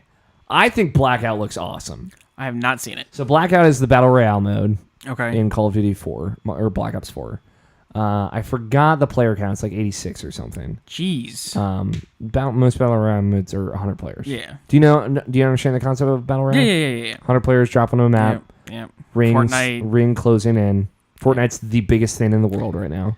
Yeah, and I think PUBG was trying to sue him at one point for that. PUBG came, yeah, they were suing them in Korea specifically. It was a whole thing, which is like the home country of the PUBG Corp. But that they ended up dropping that. So, but yeah, Battle Royale, so like because Fortnite is the biggest in the world, Battle Royale just so happens to be the biggest in the world. That's why I was curious if you had kind of gotten in on it. Battlefield 5 has a Battle Royale mode. Battlefield 5 Battle Royale, I think it's just what it's called. That's Battlefield 1 kind of, I believe, not drop in like we see in PUBG, but it has big war mode. Yeah, the war mode in Battlefield 1 is different though. Yeah. So But it's basically it's 64 on 64, not 100. Yeah, so it's 100 free for all. So Yeah. I don't know the player count in Battlefield 5's Battle Royale. I assume if they did 64 versus 64 in one, they could do 100. They probably could. But yeah, I don't know. That's why I'm thinking that might be like the first one that you had the opportunity to get into. Probably. So I'll play it once or twice. Yeah, I'm curious. It could be the one that you end up liking. The mode you like it. I know you like your vanilla ice cream. You know, you stick with what you like. Or chocolate chip cookie dough. That's good too. Okay, fair enough. But no strawberry or chocolate. You've also been playing WoW, right? Yes. So you're all in on Battle for Azeroth? Yes. Tony, have you still been playing WoW? Yeah. Are you like the number one clan in the world or whatever in WoW yet? No. Okay. I'm optimistic. Now, are you playing Horde or Alliance? Alliance. Fucking nerd, am I right, guys? Got him! I'm just kidding. It's just everyone in the world plays Horde, I feel like. It's true. And Tony does. Specifically is the case with this one. And then the only reason I chose Alliance is because of my brother. He plays Alliance. Okay. What a nerd. No, yeah, so can I ask I should have asked this during bonus content. Okay. Your younger brother, who's your youngest? Tyler. How old is he now? It's scary. He's almost 21. Really? Shit, I thought Yes. he was like 16. He acts like 4, but yeah, Is he still like a disaster of a human? for the most part. Okay. Is it like at the point where it's like kind of embarrassing? He's gotten a little better. Okay. I should have asked But- this during bonus content. I apologize, listeners at home. But It's better, but it's not great. yeah, I didn't know he's only 4 years younger than us. Yeah. Because I know He was born in 98. okay. Yeah, he was born in 98. Man, he's older than Roger Picorni. Holy shit. This is someone you don't know, but he's a friend of mine. Friend of the show. Because I know Drew generally has his shit together. Yeah. Oh, he has his shit is way more together than mine or Tyler's. Okay, good. And I was just curious. I Drew, me, then Tyler's like way down there. Gotcha. At least Drew's living alone, not alone, but at least he's living out of the house Yeah. in a whole nother state. Chasing his bliss, yeah. Yeah. Okay, I was just curious. Yeah. Back on topic. Okay. What do you think of Battle for Azeroth? I like it. Were you in on any of the other expansions? Most of them. So I it's an on and off thing. WoW is because I'll play it and I'll get through most of the content and it's like gets mostly repetitive for me. Yeah. So I'll stop playing it for a couple months and then I'll be like, oh, I'm bored. Let's go play WoW. And then I'll play it, and then I just stop and then new content and When did it you? just cycles. Because like 3 years ago, like you weren't in WoW. Like when did you come back into WoW?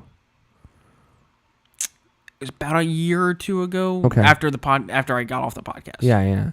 Because I played it when I was really young, not really young, but played it when I first moved into the neighborhood I am now. Yeah. Because our friends were playing it. I remember. I believe you and I played WoW together. A little bit, I believe. And I have not played WoW since the first expansion, since Burning Crusade. So Yeah, so I know you had played it before. a little bit, not a ton. It's weird. Like thinking of a world where I have played WoW is just weird to think of. It's like an alternate universe. I know. I mean, the game came out in 2004. Yeah. Like, fuck. What was the last expansion before Azeroth, Tony? Legion. Legion. Is that right? Shit. Because that's the one I forgot about Legion. That's the one I came back in. Yeah. I forgot Legion. And then was I a took a thing, break to be in between honest. Legion, and then I came back right before Battle of Azeroth. Gotcha. Okay. I did all the Legion content, and then Azeroth came out, and I'm like, I'm now sit on my character and do nothing. So you'll take like the full year off and whatnot. Maybe not a full year, probably, but 6 months. Okay, that's cool. Where are you at in Azeroth's content? I'm basically done. They just introduced war campaigns or something. Tony, correct me if I'm wrong. If that name's Dude, wrong. I don't know. But it's something like that where it's PvP. Yeah. And one side has to fund the war to take over the field, and then you go to war, and then the other side has to do it, and it's back and forth like that. Okay, so like after that is like that person in control of that territory for like a week or something? Or the faction, so it's either Horde or Alliance. So right now the Alliance started with it, with the territory. Then the Horde have to fund their armies and stuff like that. So it takes however long it takes them to get the money, resources, supplies. Because they actually have to contribute, go out and find those, and then bring it back. Yeah, that's actually a kind of cool idea. Yeah. Yeah, they gave it to the Alliance week 1 because they're never getting that shit back. Got him! False. Uh, But anyway, so once the Horde takes it over, there's going to be a big PvP event or whatever. And then the Alliance will have to go and find resources and raise money and stuff like that to take it back over. Okay. That sounds cool. That's actually a really cool mode. I'm surprised why. I mean, it seems like that for an expansion called Battle for Azeroth, that seems like the thing to add. So, Well, that, and then they had a whole bunch of scenarios that they played, which are awesome. How do you feel about that dude burning that tree or whatever? Oh my god. Traitor. How do you feel about me saying that as a Traitor. sentence, Tony? How do you feel about that dude burning that tree? I have no idea what you're talking about. Some dude burned a tree. The elven tree, Tony. It's like the whole plot of Battle for Azeroth, right? Yeah. I don't know. All I know is that at the beginning of the expansion, some guy put a giant fucking sword in the planet, and here we are. Did the sword burn the tree? No. Okay. No. The Horde forces burn the tree, Tony. Damn. Oh, good. Glad I picked the right side. Fuck trees. Damn, dude. I picked the side with the hotter war chief, let's be real. That was devastating when I saw that they did that. You were emotionally distraught. Not like I'm sitting in my chair crying, but I was shocked. I would love to see that. I'm not saying I want you to start crying for me, Evan, but I would love to see you like watching a WoW cutscene, fucking tearing up. Cool. Have you been playing anything else? New game. Yeah. I forget what it's called. Chasm? Was it? What Yes, we were talking Chasm. about? Yeah, we were talking about it earlier. Chasm. You had backed Chasm. I didn't know you kickstarted that. Yeah, Maryland-based developers. You know that? Yeah. it's awesome. It finally came out after fucking 20 years. Something like that. Yeah, Felt like it. Jesus. I know, right? But it's a good game. It kind of reminds me of Splunky a little bit. A little bit. I mean, I think like the setting, there is a mine level and then a jungle level. So And then fair. Underground jungle's not much in their thing. That's all I'm saying. It's a good game. I mean, I think you might like it. I'm not sure if you I've played beaten it. it. Oh, have you? Okay. I finished it. Okay. I finished it when it came out. I was like the only person that I feel played Chasm. So that's why I was excited to hear someone else had played it. Yeah, I didn't finish it. I got not bored with it. I just Got to sharpen. I found the cheat modes. Oh, great. I put on God mode and I just ran through the levels. Okay.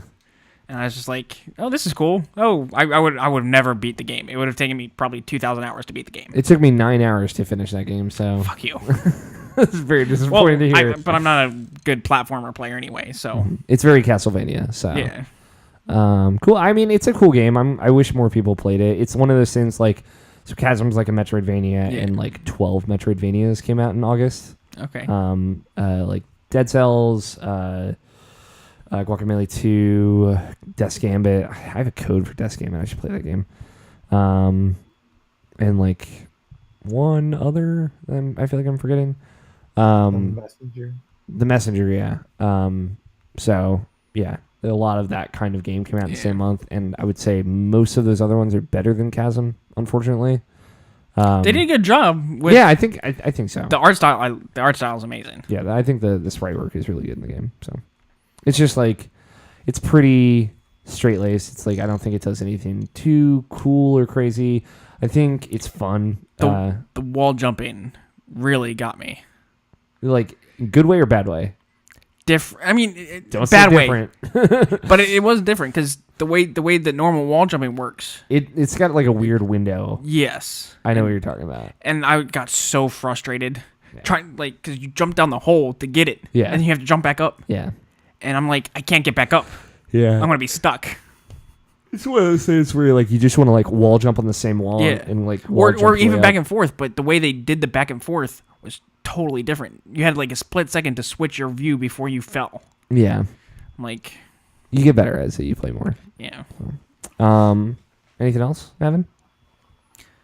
Not really. I played a little bit of Civ, not recently. Which Civ you play now? 5 or 6? I actually, what is it? Is it 4 still? You 5? played 4? 5 was the one that I played with you.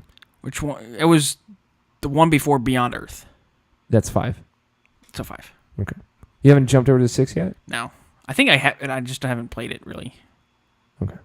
6 is better now that it has an expansion out, from what I understand.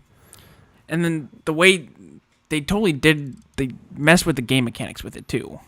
6, yeah. Yeah. They changed some I mean, it's a sequel, so. I know. Did you ever play Beyond Earth? I bought it. I played maybe 10 minutes of it, and I was like, Fuck this. yeah. That's a bummer. I really wanted to believe Beyond Earth was cool. I never ended up playing it just because everyone was so. I like the concept, Mm-hmm. but it didn't feel like a Civ game. Okay.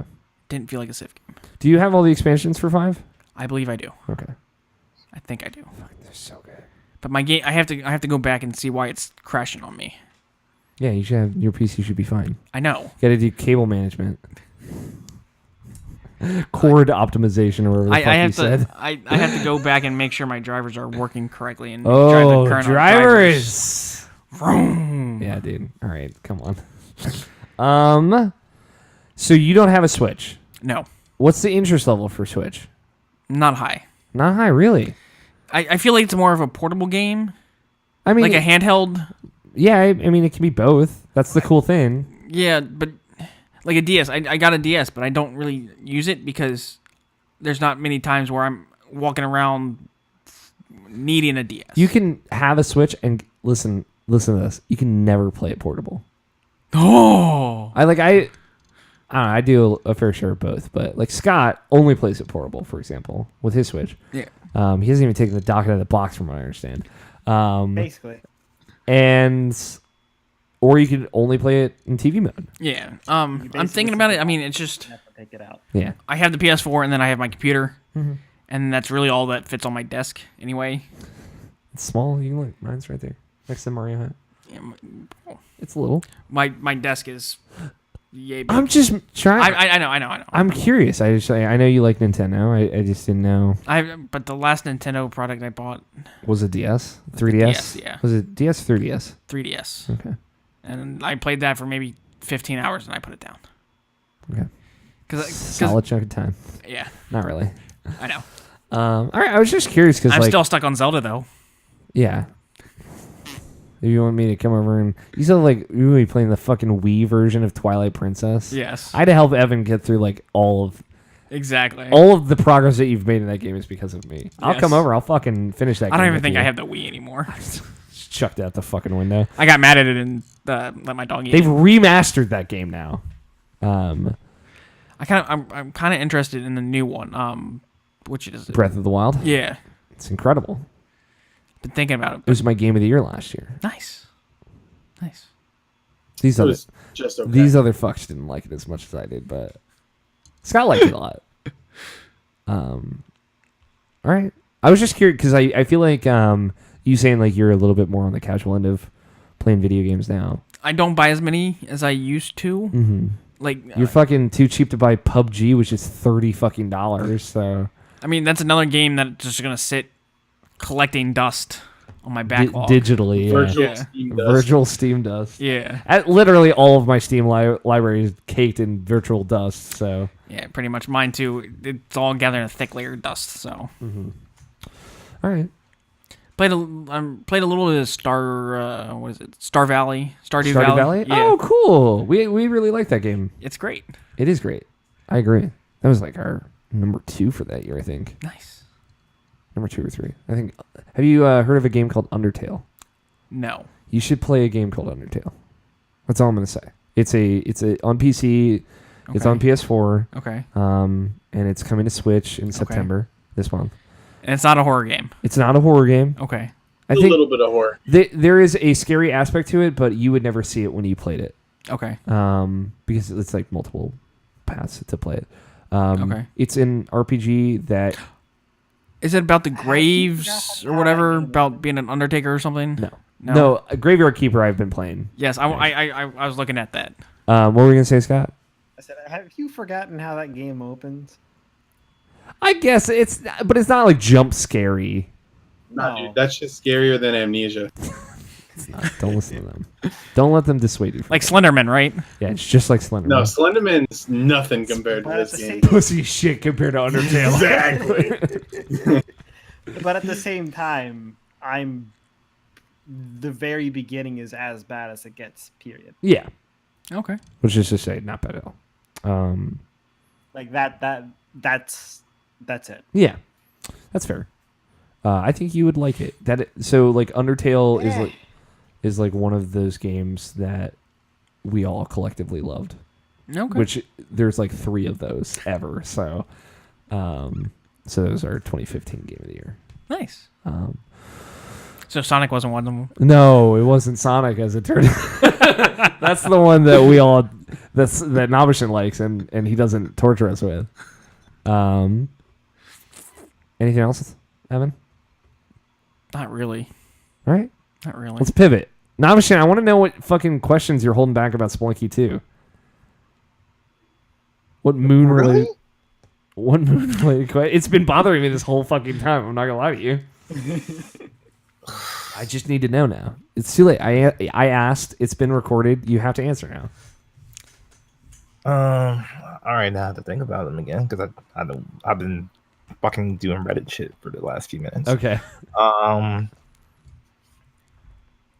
Well, like go to the next thing as I think about. Okay. I'm trying to think. We're at an hour. Yeah, I'll do mine real quick because I have a lot, but I don't have. I mean, all right. Holy crap! There's like 40 games on that list. Shut up. There's 5. I'm not going to talk about this because we got too much other shit to. Spelunky 2. Spelunky 2 is so good, guys. It's so good. It's so fucking good. I can't. It's so good. Is it great and It's fun? so great and fun and good and so fucking. I've been playing Graveyard Keeper. I don't have time to talk about it. It's fine. It's interesting but too complicated for its own good. I'll talk about that like next week or whatever. Just to reiterate, because I had not finished it. No, I had finished it. The Messenger is fucking so good. It's incredible. I love it. It's one of my favorite games I played this year. I wrote a review that's out. My review had not published yet. Last time I talked about it. It's so good. Go play The Messenger. Buy The Messenger. Play it. It's amazing. 100 out of 10. No, it's a 9.5, but it's still very good. It's not perfect, but that should not hold you back from playing it. It's incredible. I played Into the Breach. Almost my entire flight to and from Seattle was Into the Breach, just for your reference, Scott. Fucking dude, it was one of those things where I was like, "Fuck yeah, dude," because I knew you were right the whole time hearing you talk about it. But so like Nintendo, we didn't get to talk about it. They fucking like super shrewd move, like out of nowhere, locked down Into the Breach as a Switch exclusive somewhere. I mean, it could still come to other things. I would bet that it could come to PS4 and Xbox or whatever at some point. But Nintendo clearly went out of their way to, in the last 8 months, they were like, everyone who is playing it on PC in January were like, this is amazing. I really wish this was on iPad and Switch. And Nintendo was like, we should do that. And they fucking went to those guys and they put it out on Switch. And then they shadow dropped it during a Nintendo Direct.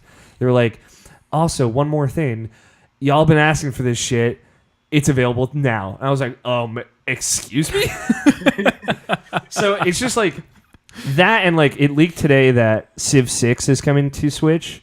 It was like they were going to do a direct yesterday. And it went to iPad, didn't it? No, Civ 6 is only on PC. There's a game called Civ Revolution that's on iPad. Okay. It's like a different version of Civ. Yes. Me and Robbie were talking about that. Yeah. But basically, Nintendo's pulling moves, and I'm just very impressed by it. Like they're the kinds of games that would be really great on Switch, but like they're clearly those things that people wouldn't just put on Switch. They wouldn't port it. Like Nintendo's clearly like going out there and doing it. Into the Breach being one of them. I mean, like, what do you want to know, Scott? It's fucking great, dude. Like, so I beat it once. Nice. I have. Yeah, somebody's yelling. I don't know. Don't worry about it, Evan. Look, eyes on me. I just think I thought that beeping sounds like kind of like a car alarm, and then someone's yelling, "Hello, hello." Yeah, hello." there's like weird. My neighbors are wilding right now. I have 4 of the squads unlocked. So the squad that I beat it with was the one. So there's different like loadouts you can start with. One of them has like the mech laser, like the laser that goes through stuff. Is that the science ship? It's the second one. I guess you can get them in whatever order. So like I don't know. You can get them in whatever order. So I just picked the next to the last one, and I severely regretted getting that one first. Okay, so it's second from the top on the left side of the list. Yeah, no, it's all the way at the bottom on the right side. It's the one I got first, and that's every other move you do hurts yourself. So I tried playing it once. I was like, oh, it's so like that's something else. And it's pretty much like Scott like knocked it out of the park when he talked about it a couple weeks ago. Like it's just so simple because like the maps are really small. It's like 10 by 10 at most. And, like those 8 by 8. But like I feel like there's some bigger maps, but like maybe like I saw just one, but like they're very small. It's most of the time it's just like make it through 5 turns or whatever. So like the objective is pretty simple, and like you said, there are like those bonus objectives that will get you power or like notoriety with that island, so that way you can buy stuff at the end of the island. And like obviously directional stuff plays into it, and like a lot of the weapons and items have like kind of secondary effects that you can take advantage of. So like the squad that I ended up winning with, like one of the members was like a guy that could like shoot a shield onto people, which is super cool. And so like he could shoot a shield out, like it kind of worked like artillery. Yeah, I know what you're talking about. Yeah, you know what I'm saying. But it worked like artillery, so you can't shoot it like right in front of you. So you'd have to be at least like 2 spaces in front of you. Ranged attack. Yeah, 2 spaces in front of you, and then it would go like to the second and third. So like it would drop 2 shields out. So like you could use that to shield buildings to protect them from getting hit from aliens or the insects, or you could use them to shield your allies, and like on surface level it's like, okay, that's really cool, but it's just like the way you can implement that in different ways. It's like, okay, I'm gonna have my ally stand over the enemy spawn point, and then I'm gonna shield him, so that way normally when that does damage to my ally, they'll just not take damage, and it's like basically block an enemy spawn for free. And it's like, fuck, that's Right, and you can also go ahead. You can put yourself in the way of a ranged enemy and smack another guy away for something. Mhm. Hopefully, the guy you smack is dead. Your second guy will shield the guy that's standing in front of another enemy attack. And thus building safe. Yeah. And it's a lot of just like they'll give you the tools, but it's the fact that you can like it's not one of those things like you get like a guy that can like shoot a claw out and pull a guy toward him. Doesn't necessarily do damage, but like one of the upgrades that you can get on that weapon is it'll shoot a claw out, and if he pulls an ally toward him, it'll shield him. And it's like, okay, like I can use this guy in basically a totally different way now. That's like super cool and specific. Whereas like maybe at the beginning you were using that to get enemies into line of sight so that one of your mechs could hit them, or you were pulling enemies to like block an enemy spawn, or or my like personal favorite, there has just so happens to be a water tile between you and the enemy, so you just drag him in fire the department. water. yeah, dragging to water. Is that what it is? Yeah. Okay. Hello, fire department. Okay. I think it might be The neighbors, yeah. these guys. I thought it was a sump pump alarm or something, but Yeah. it sounds like a fire alarm. There was a big storm before we started recording. It was crazy. But yeah, like it's just the fact that basically all of your abilities affect both your like your abilities, like or your allies and everything, but also the enemies, and then all of the enemies' abilities affect both you and other enemies. So it's like, let me divert this enemy attack to hit another enemy. Let me move an enemy to cover enemy spawn. So one, it protects an enemy from spawning, and also that enemy takes damage. Stuff like that. It's just like that was something that I guess I didn't quite understand, and like seeing that in action, and like just how kind of universal all of the mechanics are across your mech team, and the enemy Vex team. Is just so cool. It's like, again, devilishly simple, but like brilliant in how all the simple mechanics tie into one another. Then the time limit adds a layer of stress that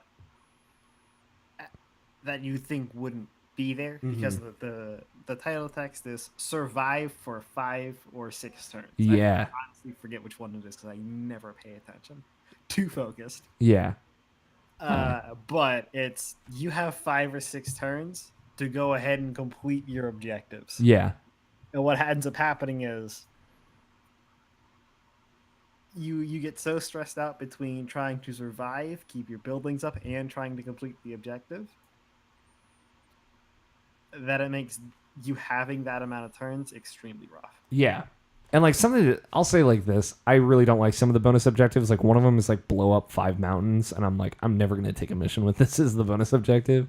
Well, the bonus objectives are just bonuses. Yeah, but you need those, like the resources you get from them to get better between islands. Right. For if you fail an objective, it stops you from getting basically what the perfect island. A perfect island is at the end of the island, you get to go ahead and you get to spend some points you earn along the way. They call it reputation, to go ahead and buy things, but as well as that, it's you can pick one of 3 rewards for free. Yeah. So Nice. it's basically just an extra reward slot, and generally they're very good. Yeah, like a extra pilot or something, or like a weapon for free. So it's like one of these 3 free rewards is like so worth getting the perfect island. Yeah, it's really cool. I like it a lot. Surprising, not Scott. He knew. Yeah, I know. It's specifically, this one's for you and me. Yeah, it's such a great Switch title too. Yeah, I'm just super happy Nintendo went out of their way to do it, and then I got to play it this year. So, Nabishin, do you think your Splunky questions? No, I got distracted again. Sorry. It's all right. Let's Hey, this is an interactive distractions, guys. You mess it up, dude. I know. Let's take a quick break. When we come back, we got other video games to talk about. News and gaming. Like I said, we're probably just not going to do news. I'm cool just talking about games. Because we got games to talk about. And then we will answer some questions, make some bets, and throw it out. So we'll be back. Oh, whoops. I didn't even get myself ready for this. We will be back in just a little bit.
All right. You ready, Evan?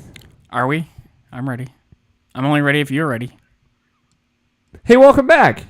Hey, welcome back. Thanks, man. It's great to be back. Thanks. It is great. It's great to have you back. That break was like 4 hours long, man. Yeah, we were gone for the whole day. So I could spend so long talking about my games, and I don't want to necessarily do that, and I apologize already. I have Valkyria Chronicles 4. I'm allowed to talk about it. I've not played that much yet. That means you're not allowed to talk about it. Hey, Namshin, I got great news for you. You texted me today saying it was like one of your most anticipated.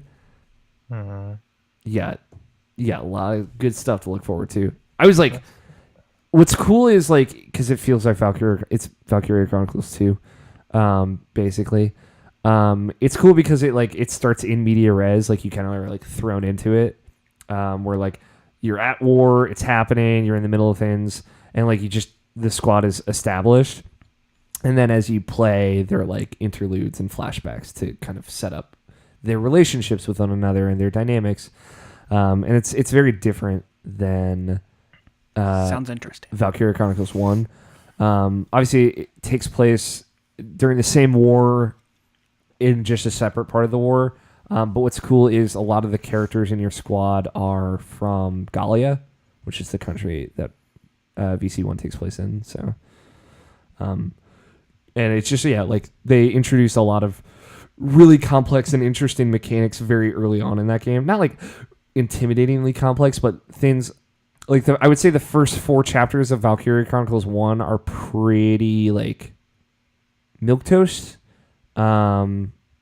Not that that's bad, because things do get like way crazier at the end of that game, but like things get like really interesting and different, and like they challenge you in really interesting ways very early on in that game. So it's great. I will be playing more. I'm like in chapter 3, or I'm on chapter 4 now. I just finished chapter 3 of it. Which I can talk about through chapter 4 currently, and then after the 10th, I can talk up until chapter 8. It's weird. There's like weird restrictions on it. So I believe I'll be able to review it anytime on the 10th or later, so I might have a review up soon, but I gotta clarify some wording first. Played Destiny 2 Forsaken. I honestly, I've played a good amount of it, but I want to play more. It's good. It's very good. It's great.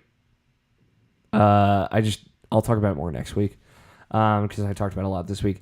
And I just wanted to talk about, because I didn't play a lot of Marvel Spider-Man, and you can talk more about it, Nobshin, because you've been having a weird experience with it. But I just want to say the first 3 minutes of that game are fucking perfect. I don't know if it affected you quite the same way, Nobshin, but No. it just it starts with you. I didn't expect it to kind of hit me as much as it did. It starts with you in Peter's room, and it just pans over his room, and it's you see his journal, and it's him designing new web shooters, and then his mask, and it's open, or it's inside out, and you can see he's been fiddling with it, and then the suit, and then a bunch of sticky notes to remind himself to call Aunt May, don't forget about this on Thursday, and do this, and then it's Peter asleep, and then his phone goes off from a police alert that they're finally about to bust Wilson Fisk, which they quickly established his entire tenure of Spider-Man, which has been 8 years in this game, in this world. He's been basically working up to that.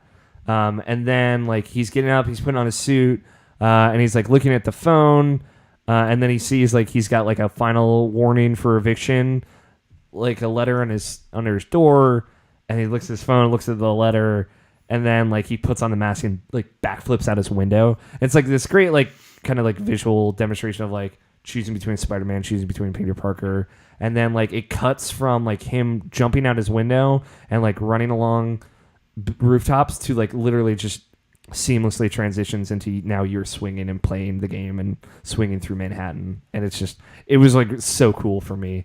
I'd heard about that moment, but what's it like to feel dead on the inside, Option? I'm just so angry about it right now.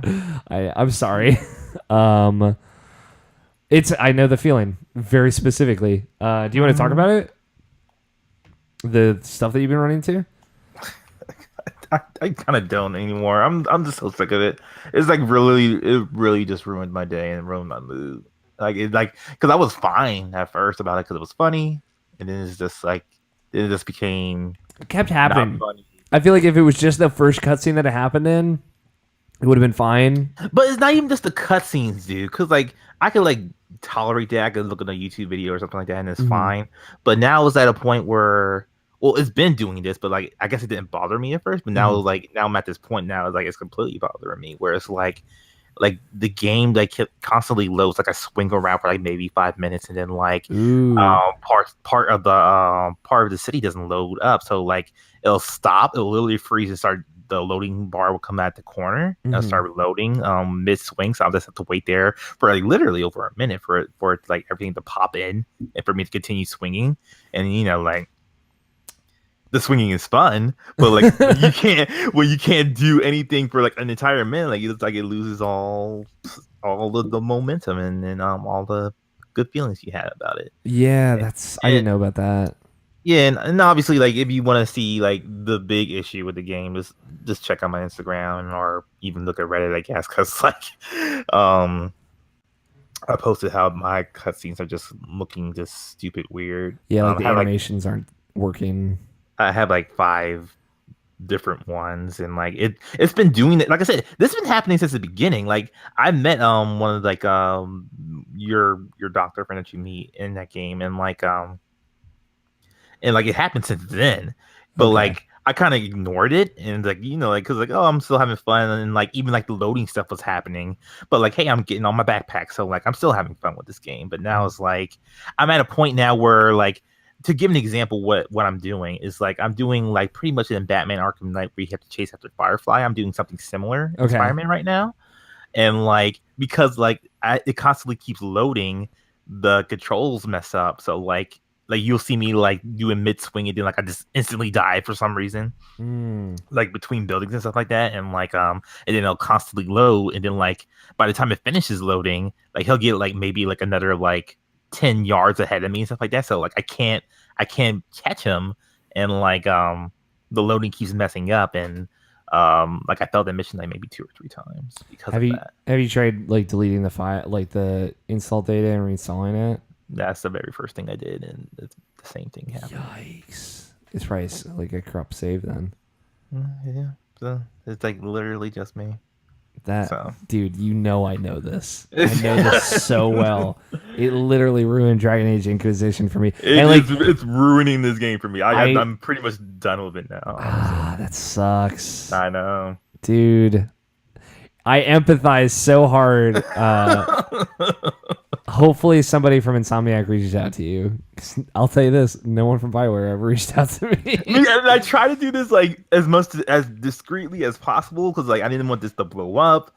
I didn't want it to be like, oh, this one thing just happened to this one person, so like it must be like spread like wildfire and everybody do it. So I try to like message them first on Facebook, just like, hey, not Facebook, sorry, I don't even have that. I'm on Instagram, which is like, no one's going to fucking message me on Instagram, but I tried. I legitimately tried to be like, hey, I don't want this to blow up. I don't want this to be something that, especially, I want this game to breathe so you can like actually have your good faith and stuff like that. But like, this is happening to me. And then like 3 hours went by, and then like it repeatedly kept happening. And so I was like, fuck it, I just posted. Nah, dude, burn it to the ground. They ruined this. They did this to you, and you don't deserve this. Burn them to the ground. I'm sorry, man. I didn't know it was that bad. I just knew about the cutscene stuff. Hopefully they patch it, but like at this point, yeah, it's ship sailed. Yeah, it's like it's kind of like what I always say about like the first experience thing. Yeah. So it's pretty much what it is now. Yeah, I feel like in my heart I believe that like give it a couple of months and then you come back to it. And you'll be able to have a good time with it. Sure, you can say that about any game. Yeah, but I know it's like it's the zeitgeist right now, and something zeitgeist. I'm sorry, bud. Yeah. Luckily, you are not a lack of video games to play. This is true. But yeah, that's all I've been playing. Let's go over to you now, Shin. What else have you been playing? Real quick, because we're not going to talk about it on this show.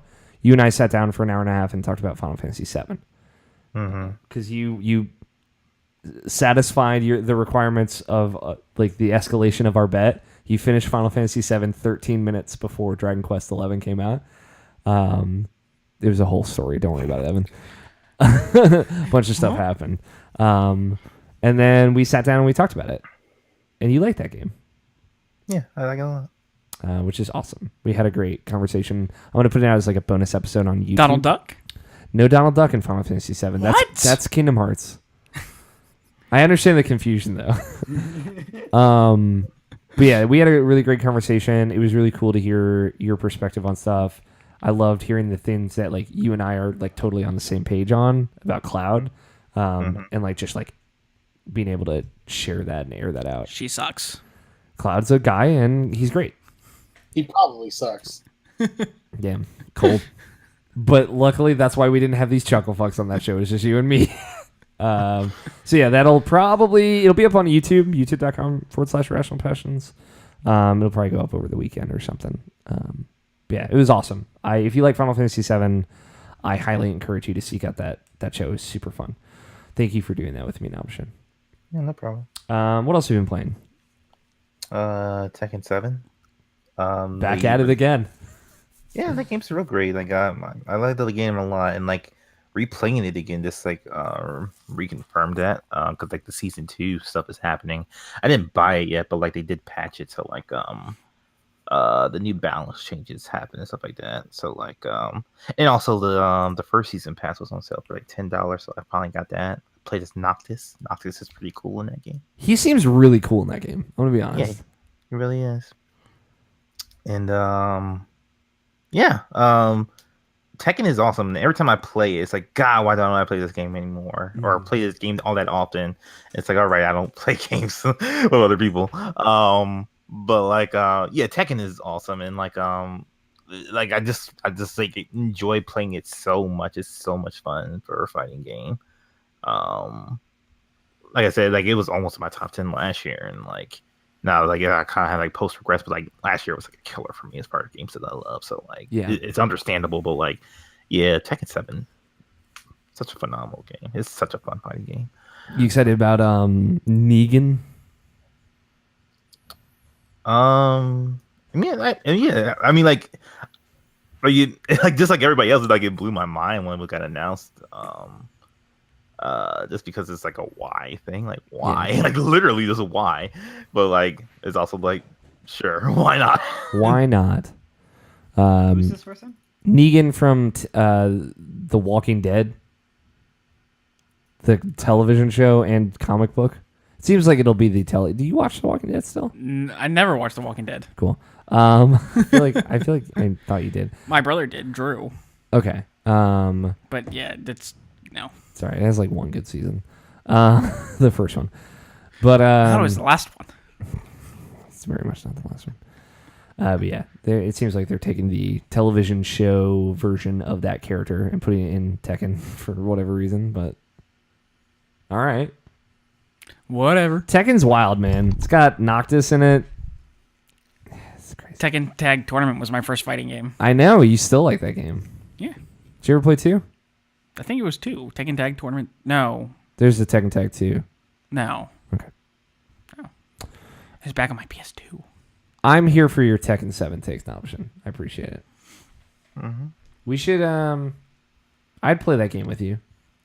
Like in a like extra life like setting or something like that. For sure. I've never played a Tekken game the second of it a day in my life, so I'd give it a shot.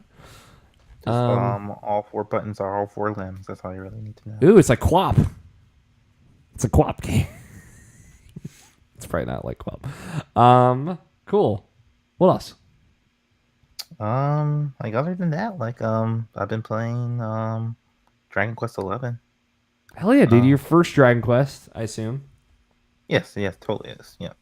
Like I've seen, I think it was Dragon Quest 7 on PlayStation 2. Like I've seen it before. I just never actually touched it myself. I think Mark had that game and like he played it for a while. So I don't know. Okay. I don't know if you ever beat that game. I never really talked to him about Dragon Quest, but Yeah. I've never played a Dragon Quest. I've always like it's kind of like the hole in my JRPG lineage. Like I've kind of touched every major JRPG franchise, save for Dragon Quest. I think. And it's one of those things. It's weird because I feel like it's harder to tell where to come in on. I was gonna play 9, but then I heard that 9 is like you make your own character and it's like a silent protagonist, and it kind of like wasn't what I was looking for at the time. There's no real like party members or whatever in that game. You like make all of your party members just like you make your character, so it's not like super story heavy, and it's really grindy. It's like maybe the grindiest of them all. So I've heard obviously from your and my idol Michael P. Huber that I should play 8, but it's just one of those things where I never got around to playing it. So how is 11 for you? I'm still early on, early on as far as like maybe like 4 or 5 hours into it, maybe. But and I'm most of that was just me like leveling up just because I wanted to. But yeah, that game is pretty cool. Like I could definitely tell just like this even when I first started that game, it's like, oh yeah, this is like a AAA game for Japan. like 100%. Just like you could just see That's cool. Like the level of like Polish and like I guess like the expense that went into it. Money. Because even though it's Mucho like dinero. even though it's like stylized and like everyone has a Goku face if you want to like be reductive about that. But yeah, like you could just tell like how much energy and passion went into that game. Just like just starting up, just looking at what into it. It's really great. Yeah, like I really dig it so far. I'm just going at it slowly and like just take my pace with it because like I pretty much just got just to get it. Just been the talk about it since like the beginning of this year about like it coming out and everything like that. And it's like it's kind of like one of those things where like I've been into the hype of it, but like the hype is small, but like people are generally excited for it. So like I just wanted to like try it out for myself, and it turns out I really like it. So cool. Yeah, I'm really curious to hear your thoughts as you progress through it. Just because depending on how you feel about it, I might try and jump into it as well. So yeah, definitely, man. You should. Maybe. It does like just playing the game, you could just tell how much more of a like how more lighthearted that game is compared to like most RPGs just in general. In a really good way too. Just like sure there is like dark shit in it, but like you you like the presentation of it makes it feel good. Like the battle system makes it feel good. The characters and the way they talk make it feel good. As far as like, oh, this is like it's more of an uplifting game than like something where it's like an imminent thing that can like kill us all type of thing. So like a Final Fantasy. Yeah. So okay. It's cool. really. Now the thing is, it's like I'm kind of stoked because you've played your first kind of more traditional Final Fantasy. I know 7 is not the most traditional of them, but like generally it is still pretty true to form of like world map and exploration and towns and how like the quest stuff in that game works. So now it's the gateway drug, man. I don't know. I'm hoping at least get you to play Tales of Vesperia someday. I mean, it's not turn-based, so I'm already into it. Okay. It's fucking the combat in that game is so good too. Cool. Were you gonna say something else? No, that's probably about it. I beat Guacamelee 2. Guacamelee 2 is great. Cool. Probably one of my favorite games this year, but I don't really want to get too much into that. That's cool. We can maybe touch on it again because I'd like to hear your take on it. I know a lot of people really liked it. I was not in love with the first one, so I didn't end up playing the second. So if you didn't like the first one, you won't like this one. Okay, I liked it. It was just like I like it, not love it. The God of War effect, the God of War story. I like it. I love it. I want some more. The Evan Wall story. Tony, Hey. video games, my guy. What you been playing? I've been playing a lot of this game called Puzzle and Dragons. Jesus Christ, dude. Still? I tried to get you some shit at PAX, as you know. We talked about this. We just haven't talked about it on the show. They dropped the ball, didn't bring shit, didn't get my money. Yeah, that's all right. They had like tournament prizes, which was the weird Yeah, thing. you should have competed, dude. Won me at Pride. One, I would have lost. And Nah, I saw the scores. They were pretty shit. two, yeah, I don't know, man. It's one of those things where if I wanted to if like they did a live stream, I would have embarrassed myself on stage in Puzzle and Dragons for you, man. I would have done that for you. Yeah, all it is Bejeweled. It's easy. I know. I've not played a lot of Bejeweled in my life. I'll say that much. Just like you did when you went up and danced. Was it DDR or? It was what Dance Central. Yes, with the lady. Yeah, that was fun. That game's good. I think it was good. But yeah, Scott and I have been playing a lot of that. okay. I expect as much. It's pretty good shit. There's a lot of stuff going on in that stupid mobile game. I'm happy for you guys, I guess. It's all right. Even if it's forced, it's all right. Have you been playing anything else? A little bit of World of Warcraft. We talked about that. Yeah, have you been battling for Azeroth? I don't know. I quit my Alliance character and started leveling a Horde character because the Alliance side fucking blows. Got him. Dunked him, Evan. That's right. Nope. You suck. No, just...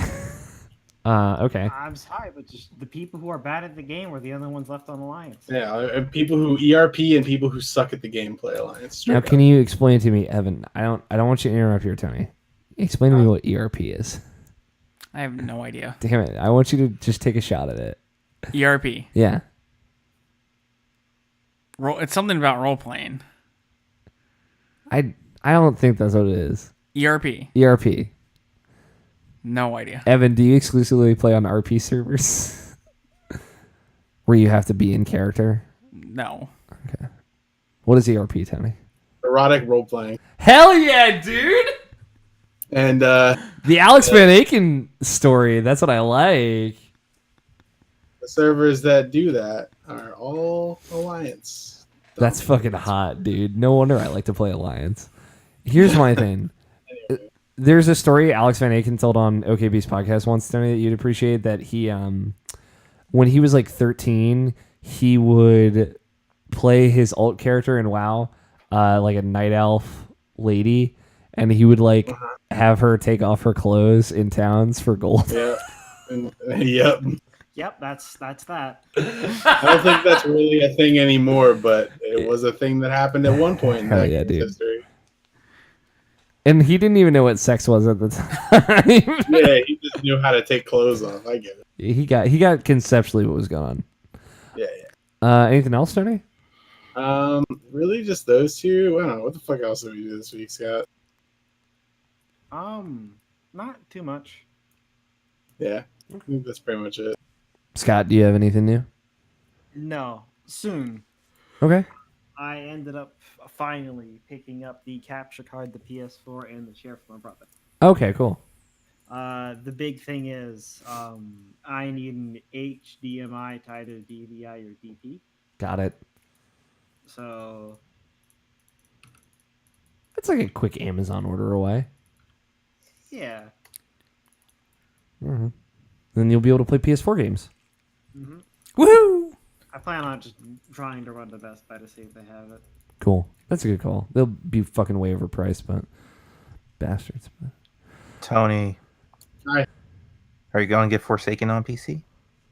Remind me of what it is. It's the Destiny 2 expansion. No.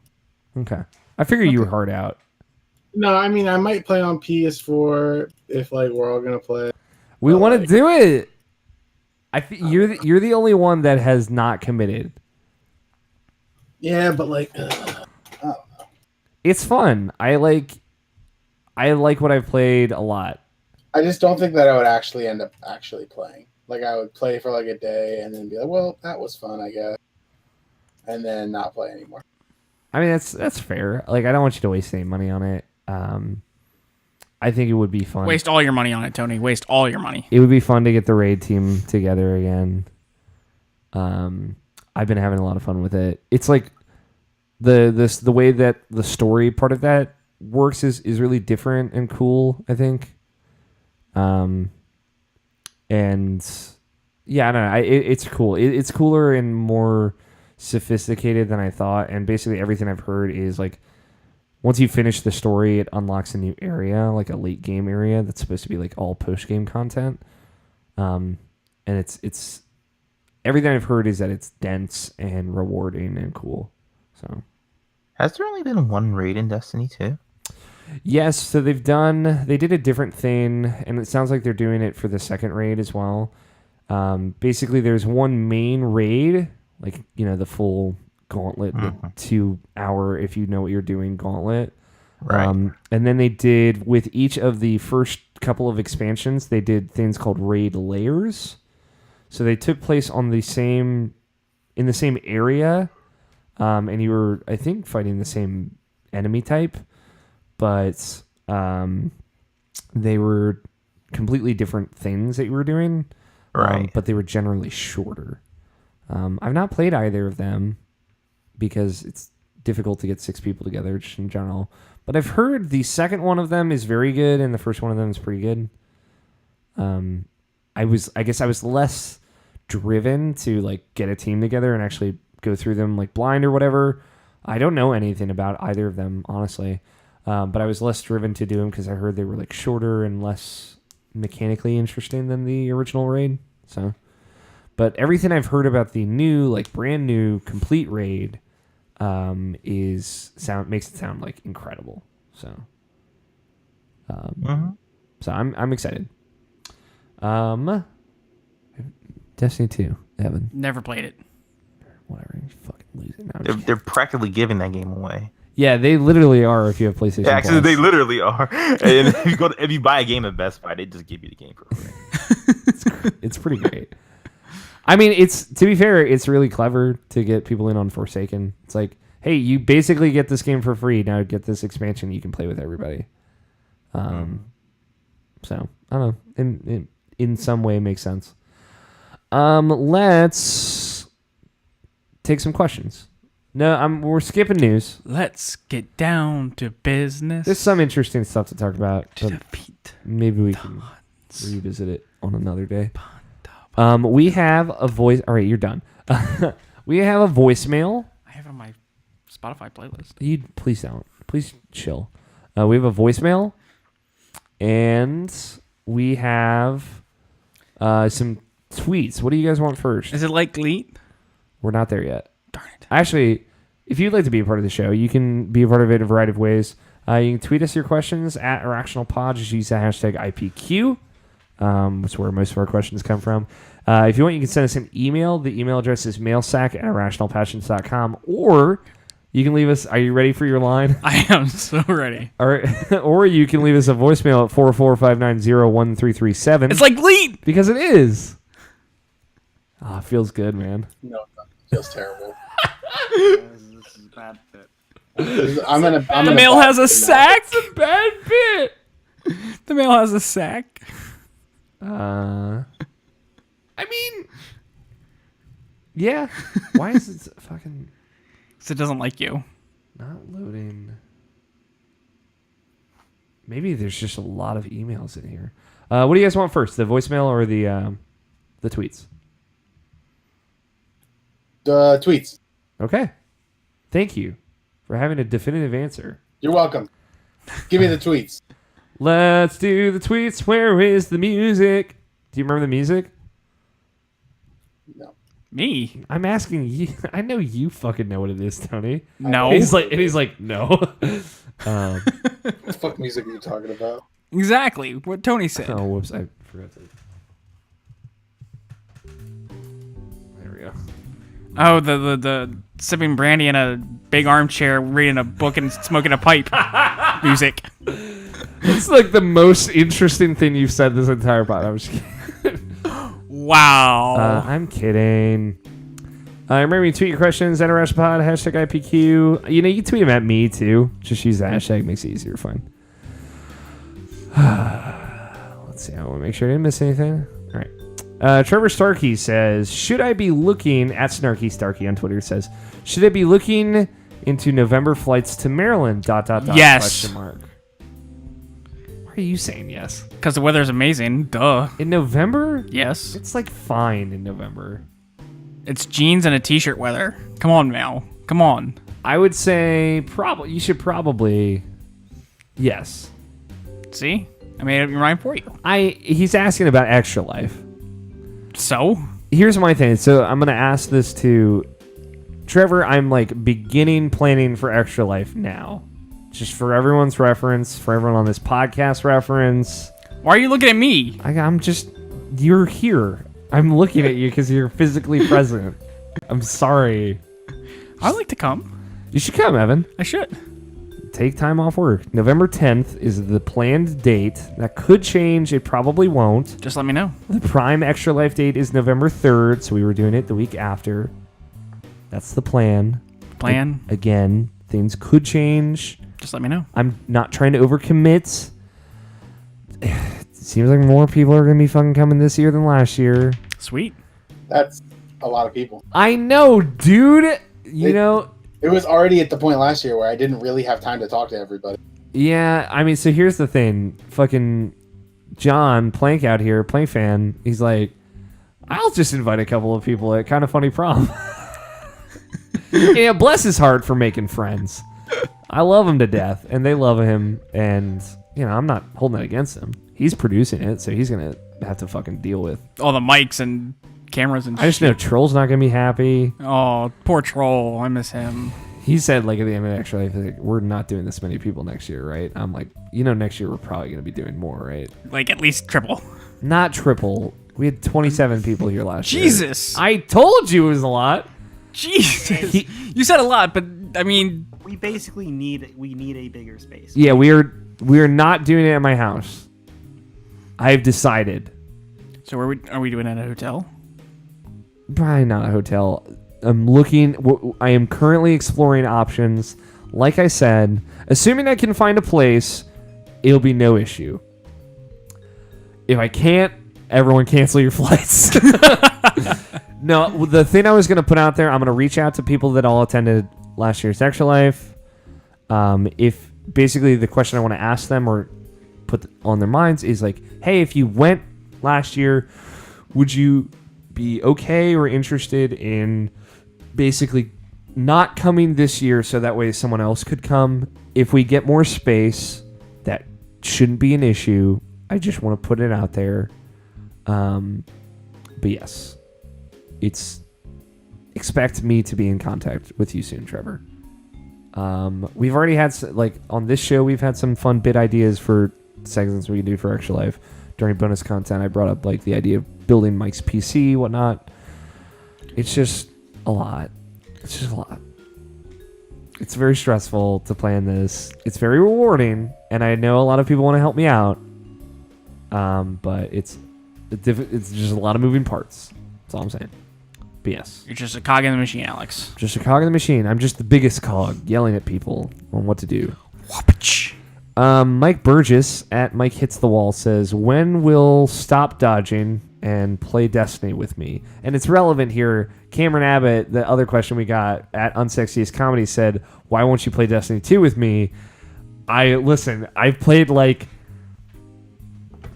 5 hours of Destiny 2 Forsaken. I played it between the hours of 2 o'clock in the morning and 7 o'clock in the morning. Because I was sick. I slept a lot. I slept for 24 hours, and then I woke up. Typical. I know.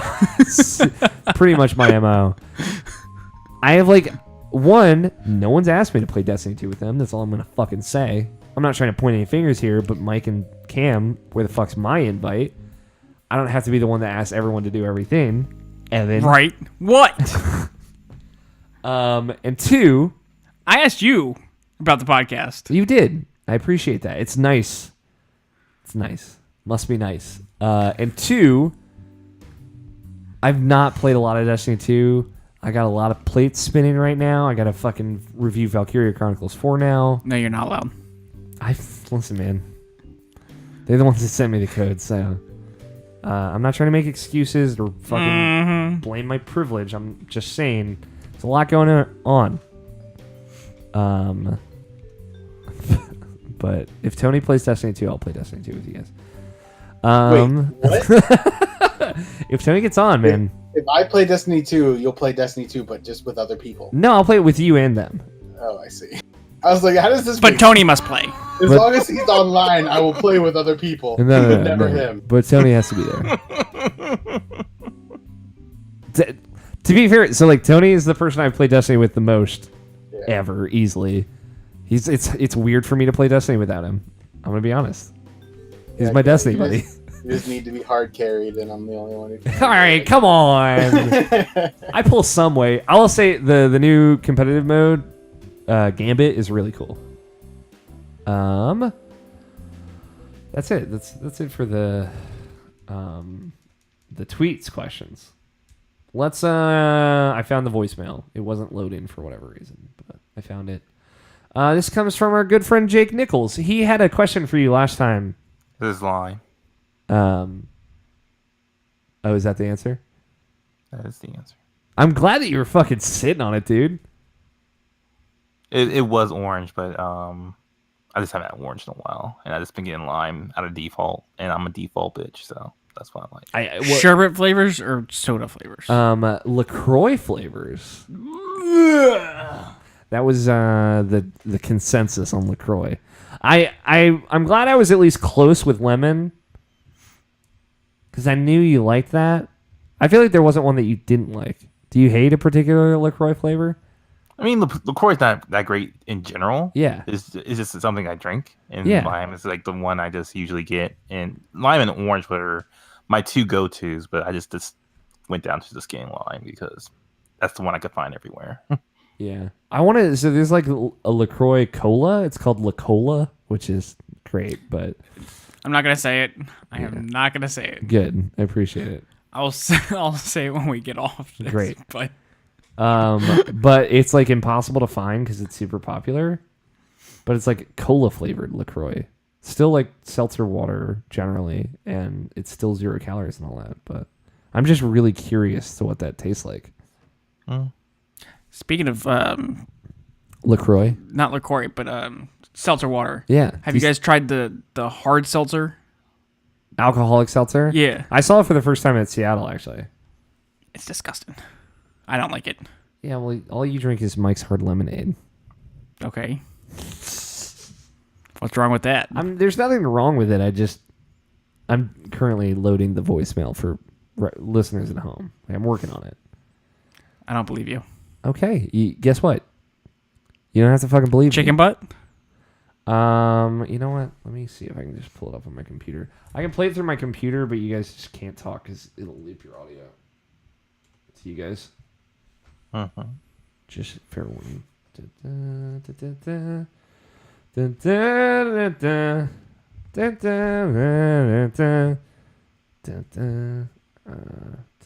right, let me see if I can play it this way. Sorry for how long it's taking. No, I didn't want to download it. Okay. I think you have to download it to play it. I guess. Fine. Okay. Give me 1 sec. I'm going to press a button. Please be careful, guys.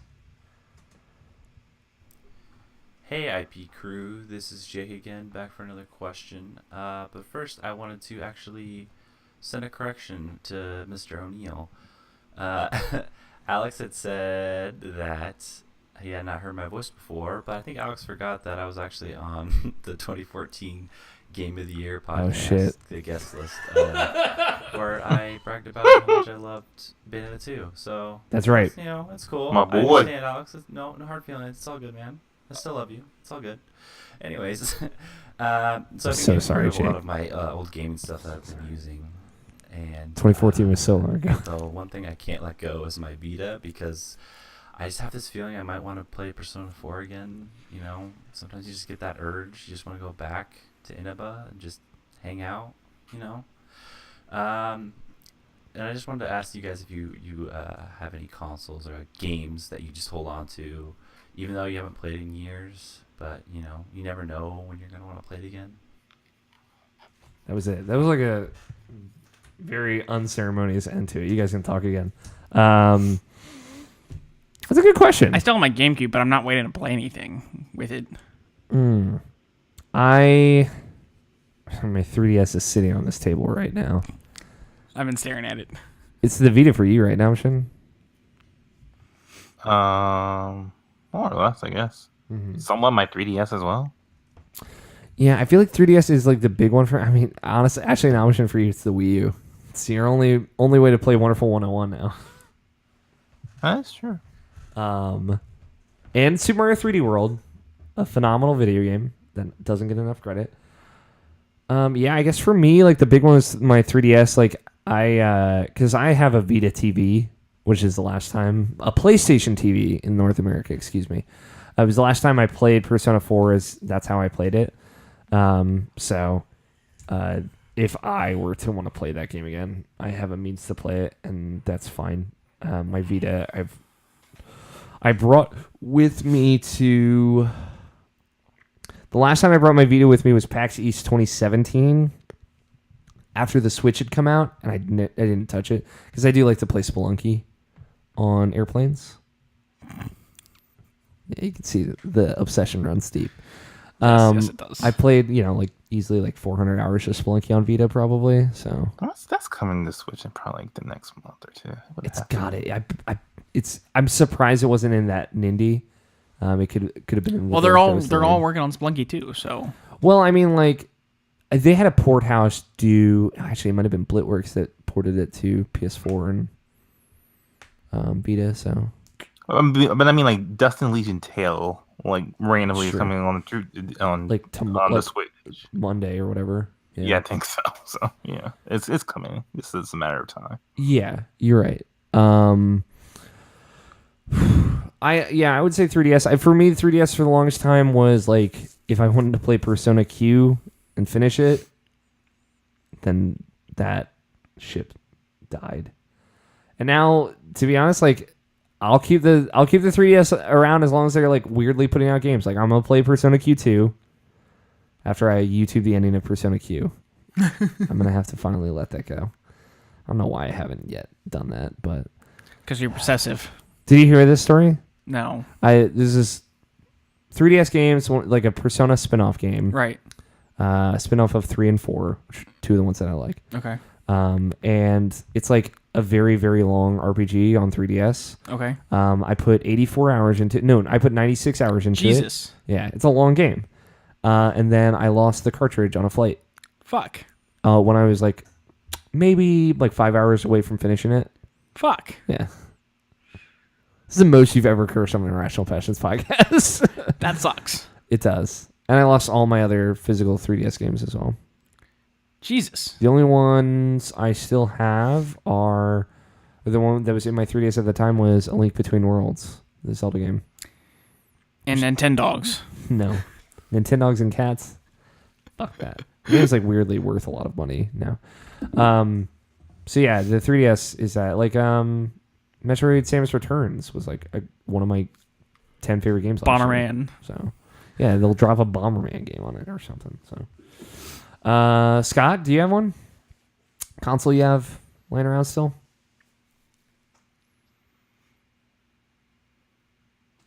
Question one more time. A console that you've kept around just in case you get the urge to play something or a system or whatever. The fuck? Just about all of them. Yeah. Yeah, that's true. I still have my PS3. I should hook that up.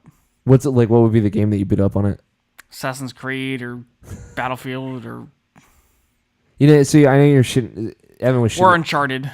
Okay. I started Which one? Uncharted. The first one? I think I'm still in the first one. Jesus, dude. Uncharted 4 is out. Okay. The end of an era. All right, whatever. All the Uncharted games are remastered on PS4 also, so Okay. you don't need your PS3 for that. Or and the what's the other one that came with it? It was not Nathan Drake. The Last of Us? No, the guy with the electricity powers. Oh, Infamous. Yeah. You'll never play Infamous ever I again. won't. Or Uncharted, for that matter. No, I won't. I'll tell you this. I keep my Wii around because it can still play GameCube games if I ever get a hankering to play Final Fantasy Crystal Chronicles, and Scott knows what the fuck I'm talking about right now. Got that Crystal Chronic. Tony, what about you? I don't have any old stuff. You burn it all? I just don't keep shit around, dude. I just don't. That's fair. I do appreciate the reduction of clutter. It was nice to like. Well, I was gonna say it was nice to get rid of my 360, but I forgot that I haven't done that yet. Whoops. It will be nice to get rid of my 360 this December. Once he does it. This December, once Tales of Vesperia comes out. I'll have like a little Vikings funeral for it. You're gonna burn it. Oh yeah. What about your live games? What about them? No, I'm just saying. Ballistic. It won't be gone forever. I just know I'm never gonna play those games again. I'm ready to let go. No, you're not. I can see it in your eyes. You're so right, and I don't want to admit it. There'd be like some weird licensing games that you bought on there that you forgot you had, and like, oh, I can't play that anywhere else in Preservation and all that crap. Scott Pilgrim versus the World. I know you don't have it on 360, but I'm just saying. I know. I don't. That was a good game and a movie. That was a great movie. Yeah. I don't know if I have. I just don't have that many games on 360 in general. So You'll have to boot it up. I do. I played like 100 hours of my 360 like 2 months ago because I replayed Tales of Vesperia. Jesus. I know, dude. I'm a fucking disaster. It's been like 3 years since you saw me. I'm still a mess. Yeah, I can tell. I always. Wow, thanks. I was hoping for some positive reinforcement here, but No, but you're doing good. thanks, man. That's it for questions. Thanks everybody who wrote in or called in. I'm sorry, Jake. I forgot that. No, he's not. I honestly, I don't remember who the fuck was on the Game of the Year 2014 stuff I wasn't. at all. You were. Was it 2014? Yeah, dude. That was when Shovel Knight was our Game of the Year. What was our Game of the Year in 2016? 16? Is that Overwatch? What was 2017? What was last year? Persona 5. Oh yeah, that's right. I was like, I had a moment like where I was laying in bed thinking about all of our Game of the Years. I was like, what the fuck was our Game of the Year last year? I couldn't remember. I forgot Persona 5 came out last year. Fake fan. I'm a fake fan, guys. So I was like, Breath of the Wild was on the list. I don't remember what. So terrible. Hashtag fake news. Okay, Take at off least, that Kingdom Hearts shirt. yeah, rip it off my body. Take the Keyblade out my fireplace and throw it out the window. Fake I fan. wore that shirt a lot. I want you to know. I know you did. It was so funny. That was such a good random text option. Because I was looking through, for some reason I was looking through our about page and on IrrationalPasses.com and like Shit needs saw all to the be old. updated.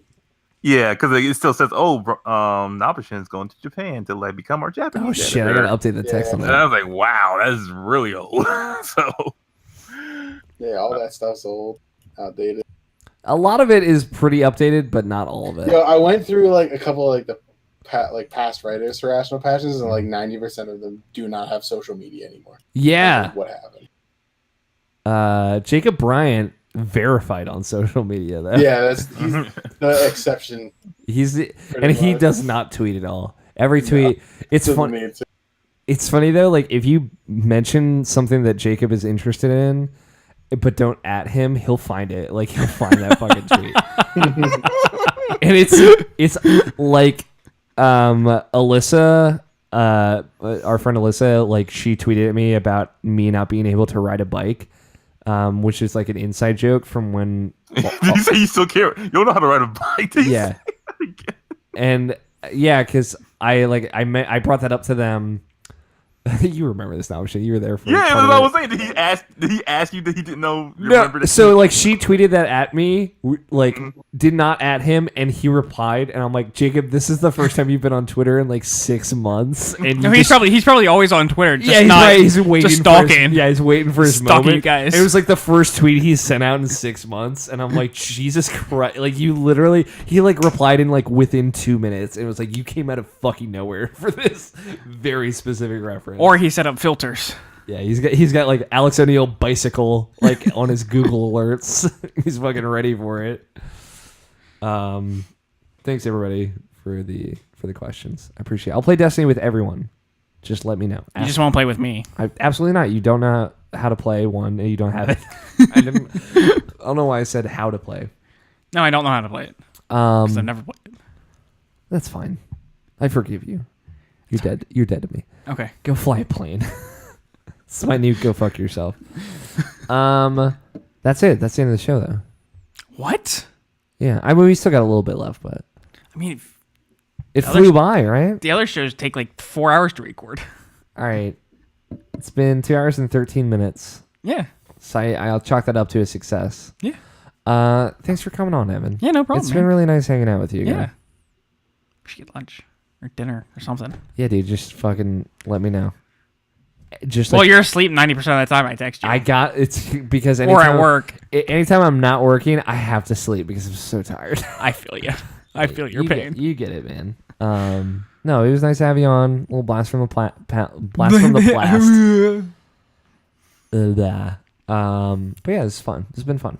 I hope it was fun for the rest of you. I know it was a surprise, but Yeah, of we've been course. trying to make this happen for a little bit. For months actually. Yeah. Thank you everyone for listening. Just a reminder, you can be a part of the show. You can tweet your questions at IrrationalPod, #IPQ, voicemail 445901337. It's like Glee. Because it is. And mailsack at irrationalpassions.com. I can just feel the cringe on Scott's face.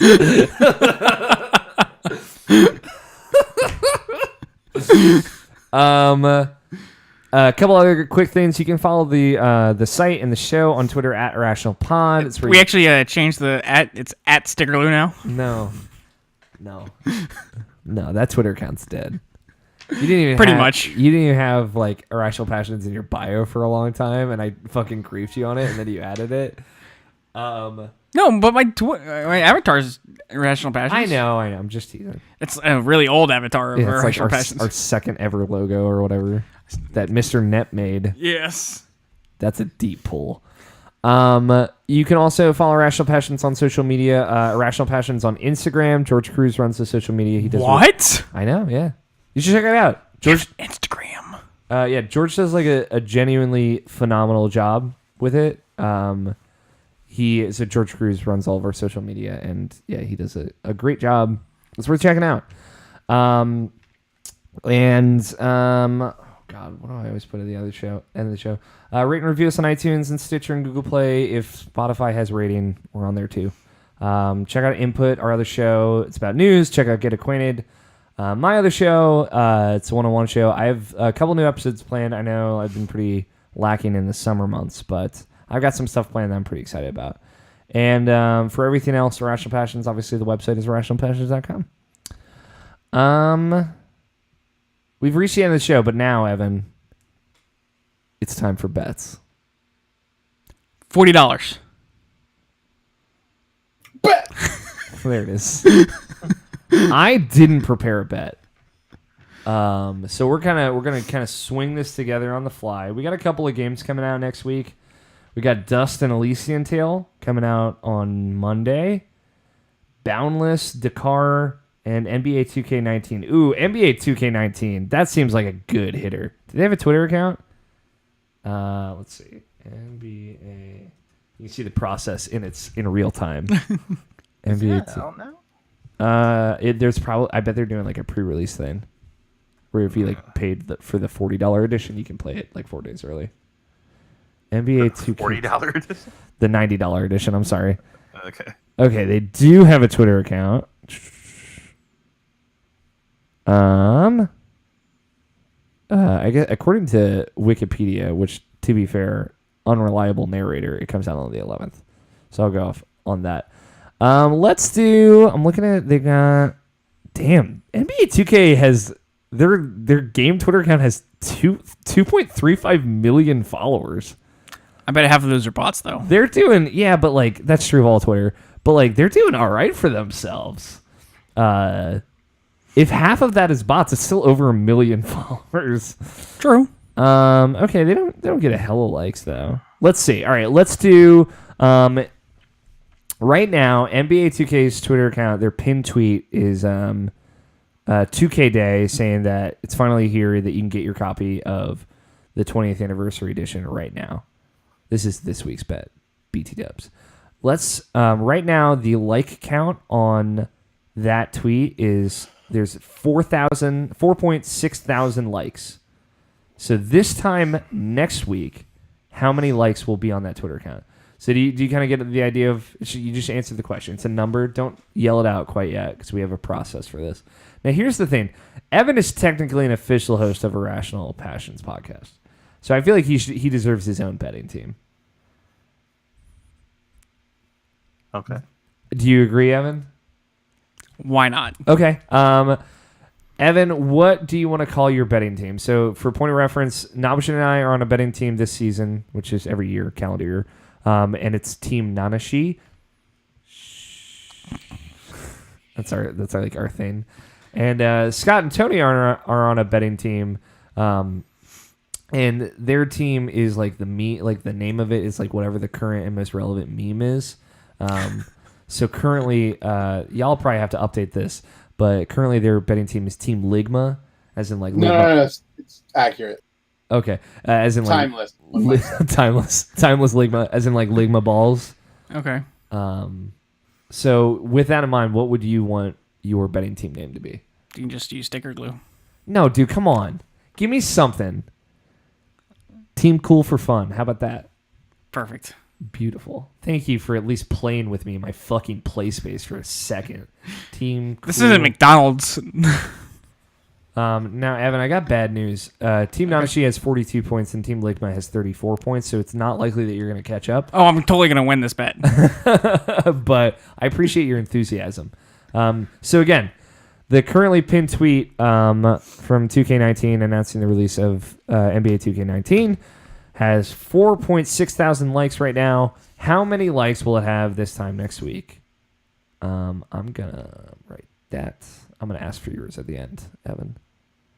Now, at this point, it is time for me to ask you, Scott and Tony, would you guys like to double down on NATO? Yes. Yes? Is that unanimous, Scott? We're going with it this week. Okay. I'll take Scott's silence as a yes. I will. Scott's probably eating pizza with his mic muted.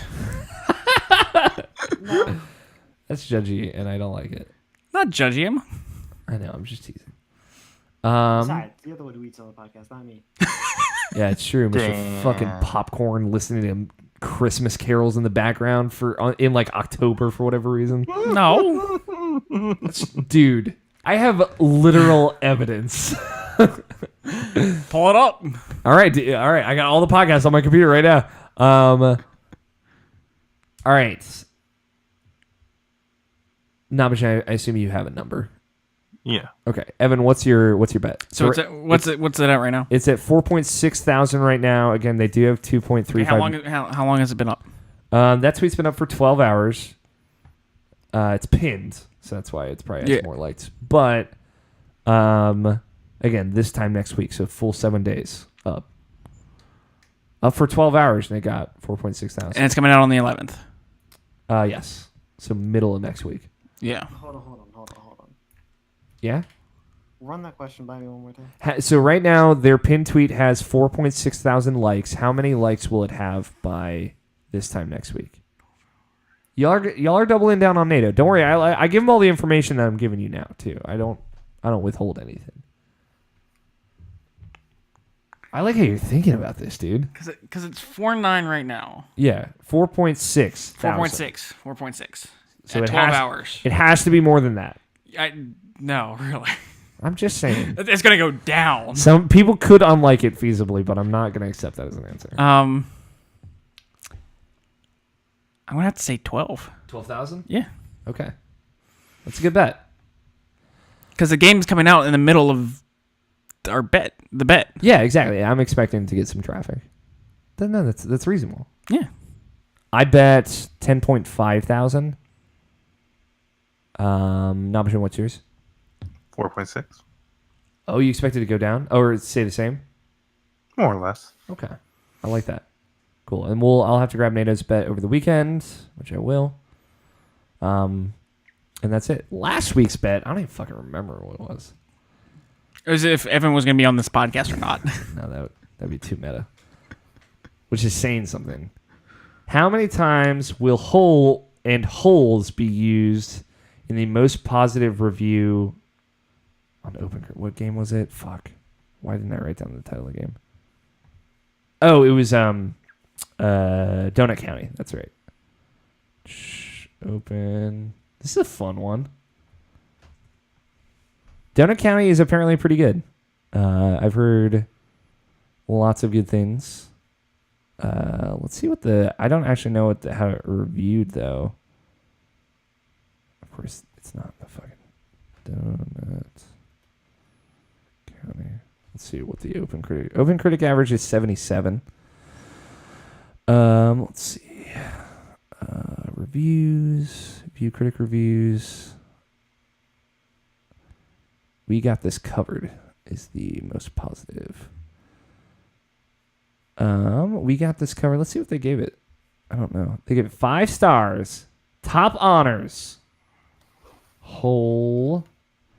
So just for point of reference, before we get into this, I have a little note here. No, I know. I'm looking at the screen. How many times will hole and holes be used in Donut County? I bet 14. Justin bet 9. Justin was on my team because you were not here, Namshin. Scott bet 8. Tony bet 1. So hole 1. Just double check. It says 6. I'm just gonna make sure they're all there. 1. Jesus. Let's go to the top of the page too.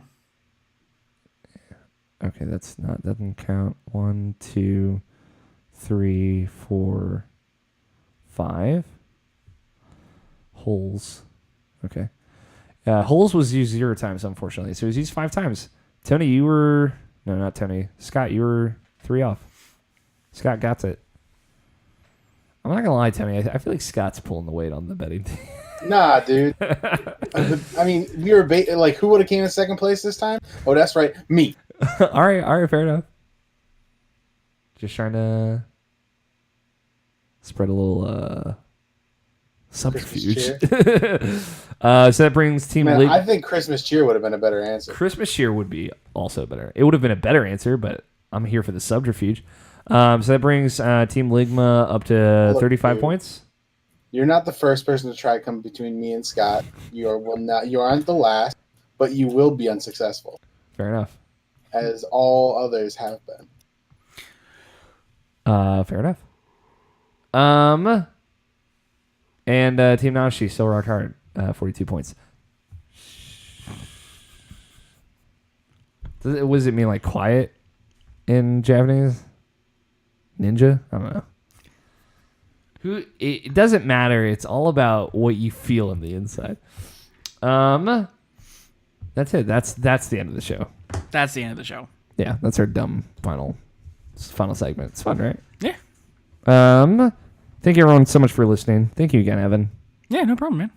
I appreciate you. I hope life continues to be all right. And I hope your job doesn't suck that much. Oh, it totally sucks. Well, get a better job. I'm working on it. Okay. I believe in you. Got that managerial experience. You'll be fine. I don't even know what I'm doing. Like, I go to work every day, I don't even know what I'm doing. You're just there, just flipping patties, man. Basically. Going from one fire to the next. Yep. Thank you everyone for watching. Thank you everyone that read our PAX stuff or came and said hi or cheered me on at the Kind of Funny panel at PAX. It was super nice. I was there. I was cheering you on. You weren't, but I appreciate the thought. How do you know? Because I do, dude. You don't know that. You didn't know I was on it until today. You don't know that. You were surprised when I brought it up earlier. You didn't see my face. We're not sitting in the same room. I did. We are. Thank you, Scott. Thank you, Tony. Thank you, Nabishin. Thank you, Evan. Yeah, no problem, man. It's like Leap because it is. Jesus. Big hugs all the way around. I've been your host, Alex O'Neill. Play your game, stay rational. We'll talk to you all next week. Adios, amigos. Titles. The Walrus strikes. Yeah. No, the Walrus has returned as one, though. Oh, I'm sorry, Tony. Go ahead. Give me just a moment. You take your sweet time. I do declare. We got Hot Pepper PC Gaming. The Walrus has returned. Don't go back to 7. Virtual Steam Dust. Erotic role playing. Rip off that Kingdom Hearts shirt. And that's all. That's it. That's all the titles. No, there's one more. Evan, you wanna read that one for me? It's like Leap. Because it is. I mean, really, that should be the title, but I get it. That's the first time Tony's refused to read a title. I really like erotic role playing. What do you want the title to be, Evan? There's 2. Okay. The Walrus returns, and don't go back to episode 7. Don't go back to 7 is all it is. Okay, that yeah. Tony, what'd you like? I'll defer to Evan. This is his special show. Aw. It's like Leap. All right. You regret this That immediately. title, and then I revoke that privilege. Nabishin, what you like? Oh, Horse returns. You said the horse return. The Walrus returns. He's tired, all right, man? We take a lot out of him. Oh. We're exhausting. I'm exhausted. Me too, man. Scott? It's like Leap. Because it is.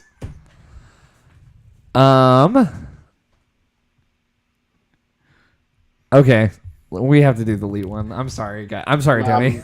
Yeah, I mean, I guess I'll see you guys later. No, I love you though. I will not be a part of this. He left. Yeah, he's gone. All right, but because it is not the response. No, I got an idea. So here's what, Evan, I want you to say you're listening to Irrational Passions Podcast, episode 393. 393.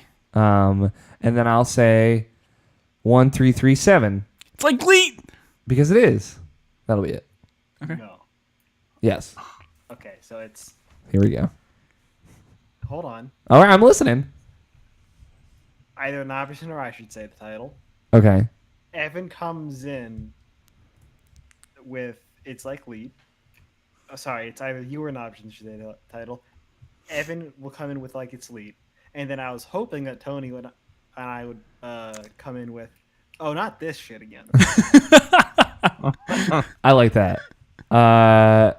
So I'll say It's Like Leap. No, you say It's Like Leap. And I'll say Because It Is. And then Scott, you say Not This Shit Again. And Nabishin, you can say the episode number. 393. This is the Irrational Passions Podcast, episode 393. It's like Leap. Because it is. Not this shit again. Perfect. Thank you everyone so much for watching. We love you all very much. Have a good night. Stop live streaming.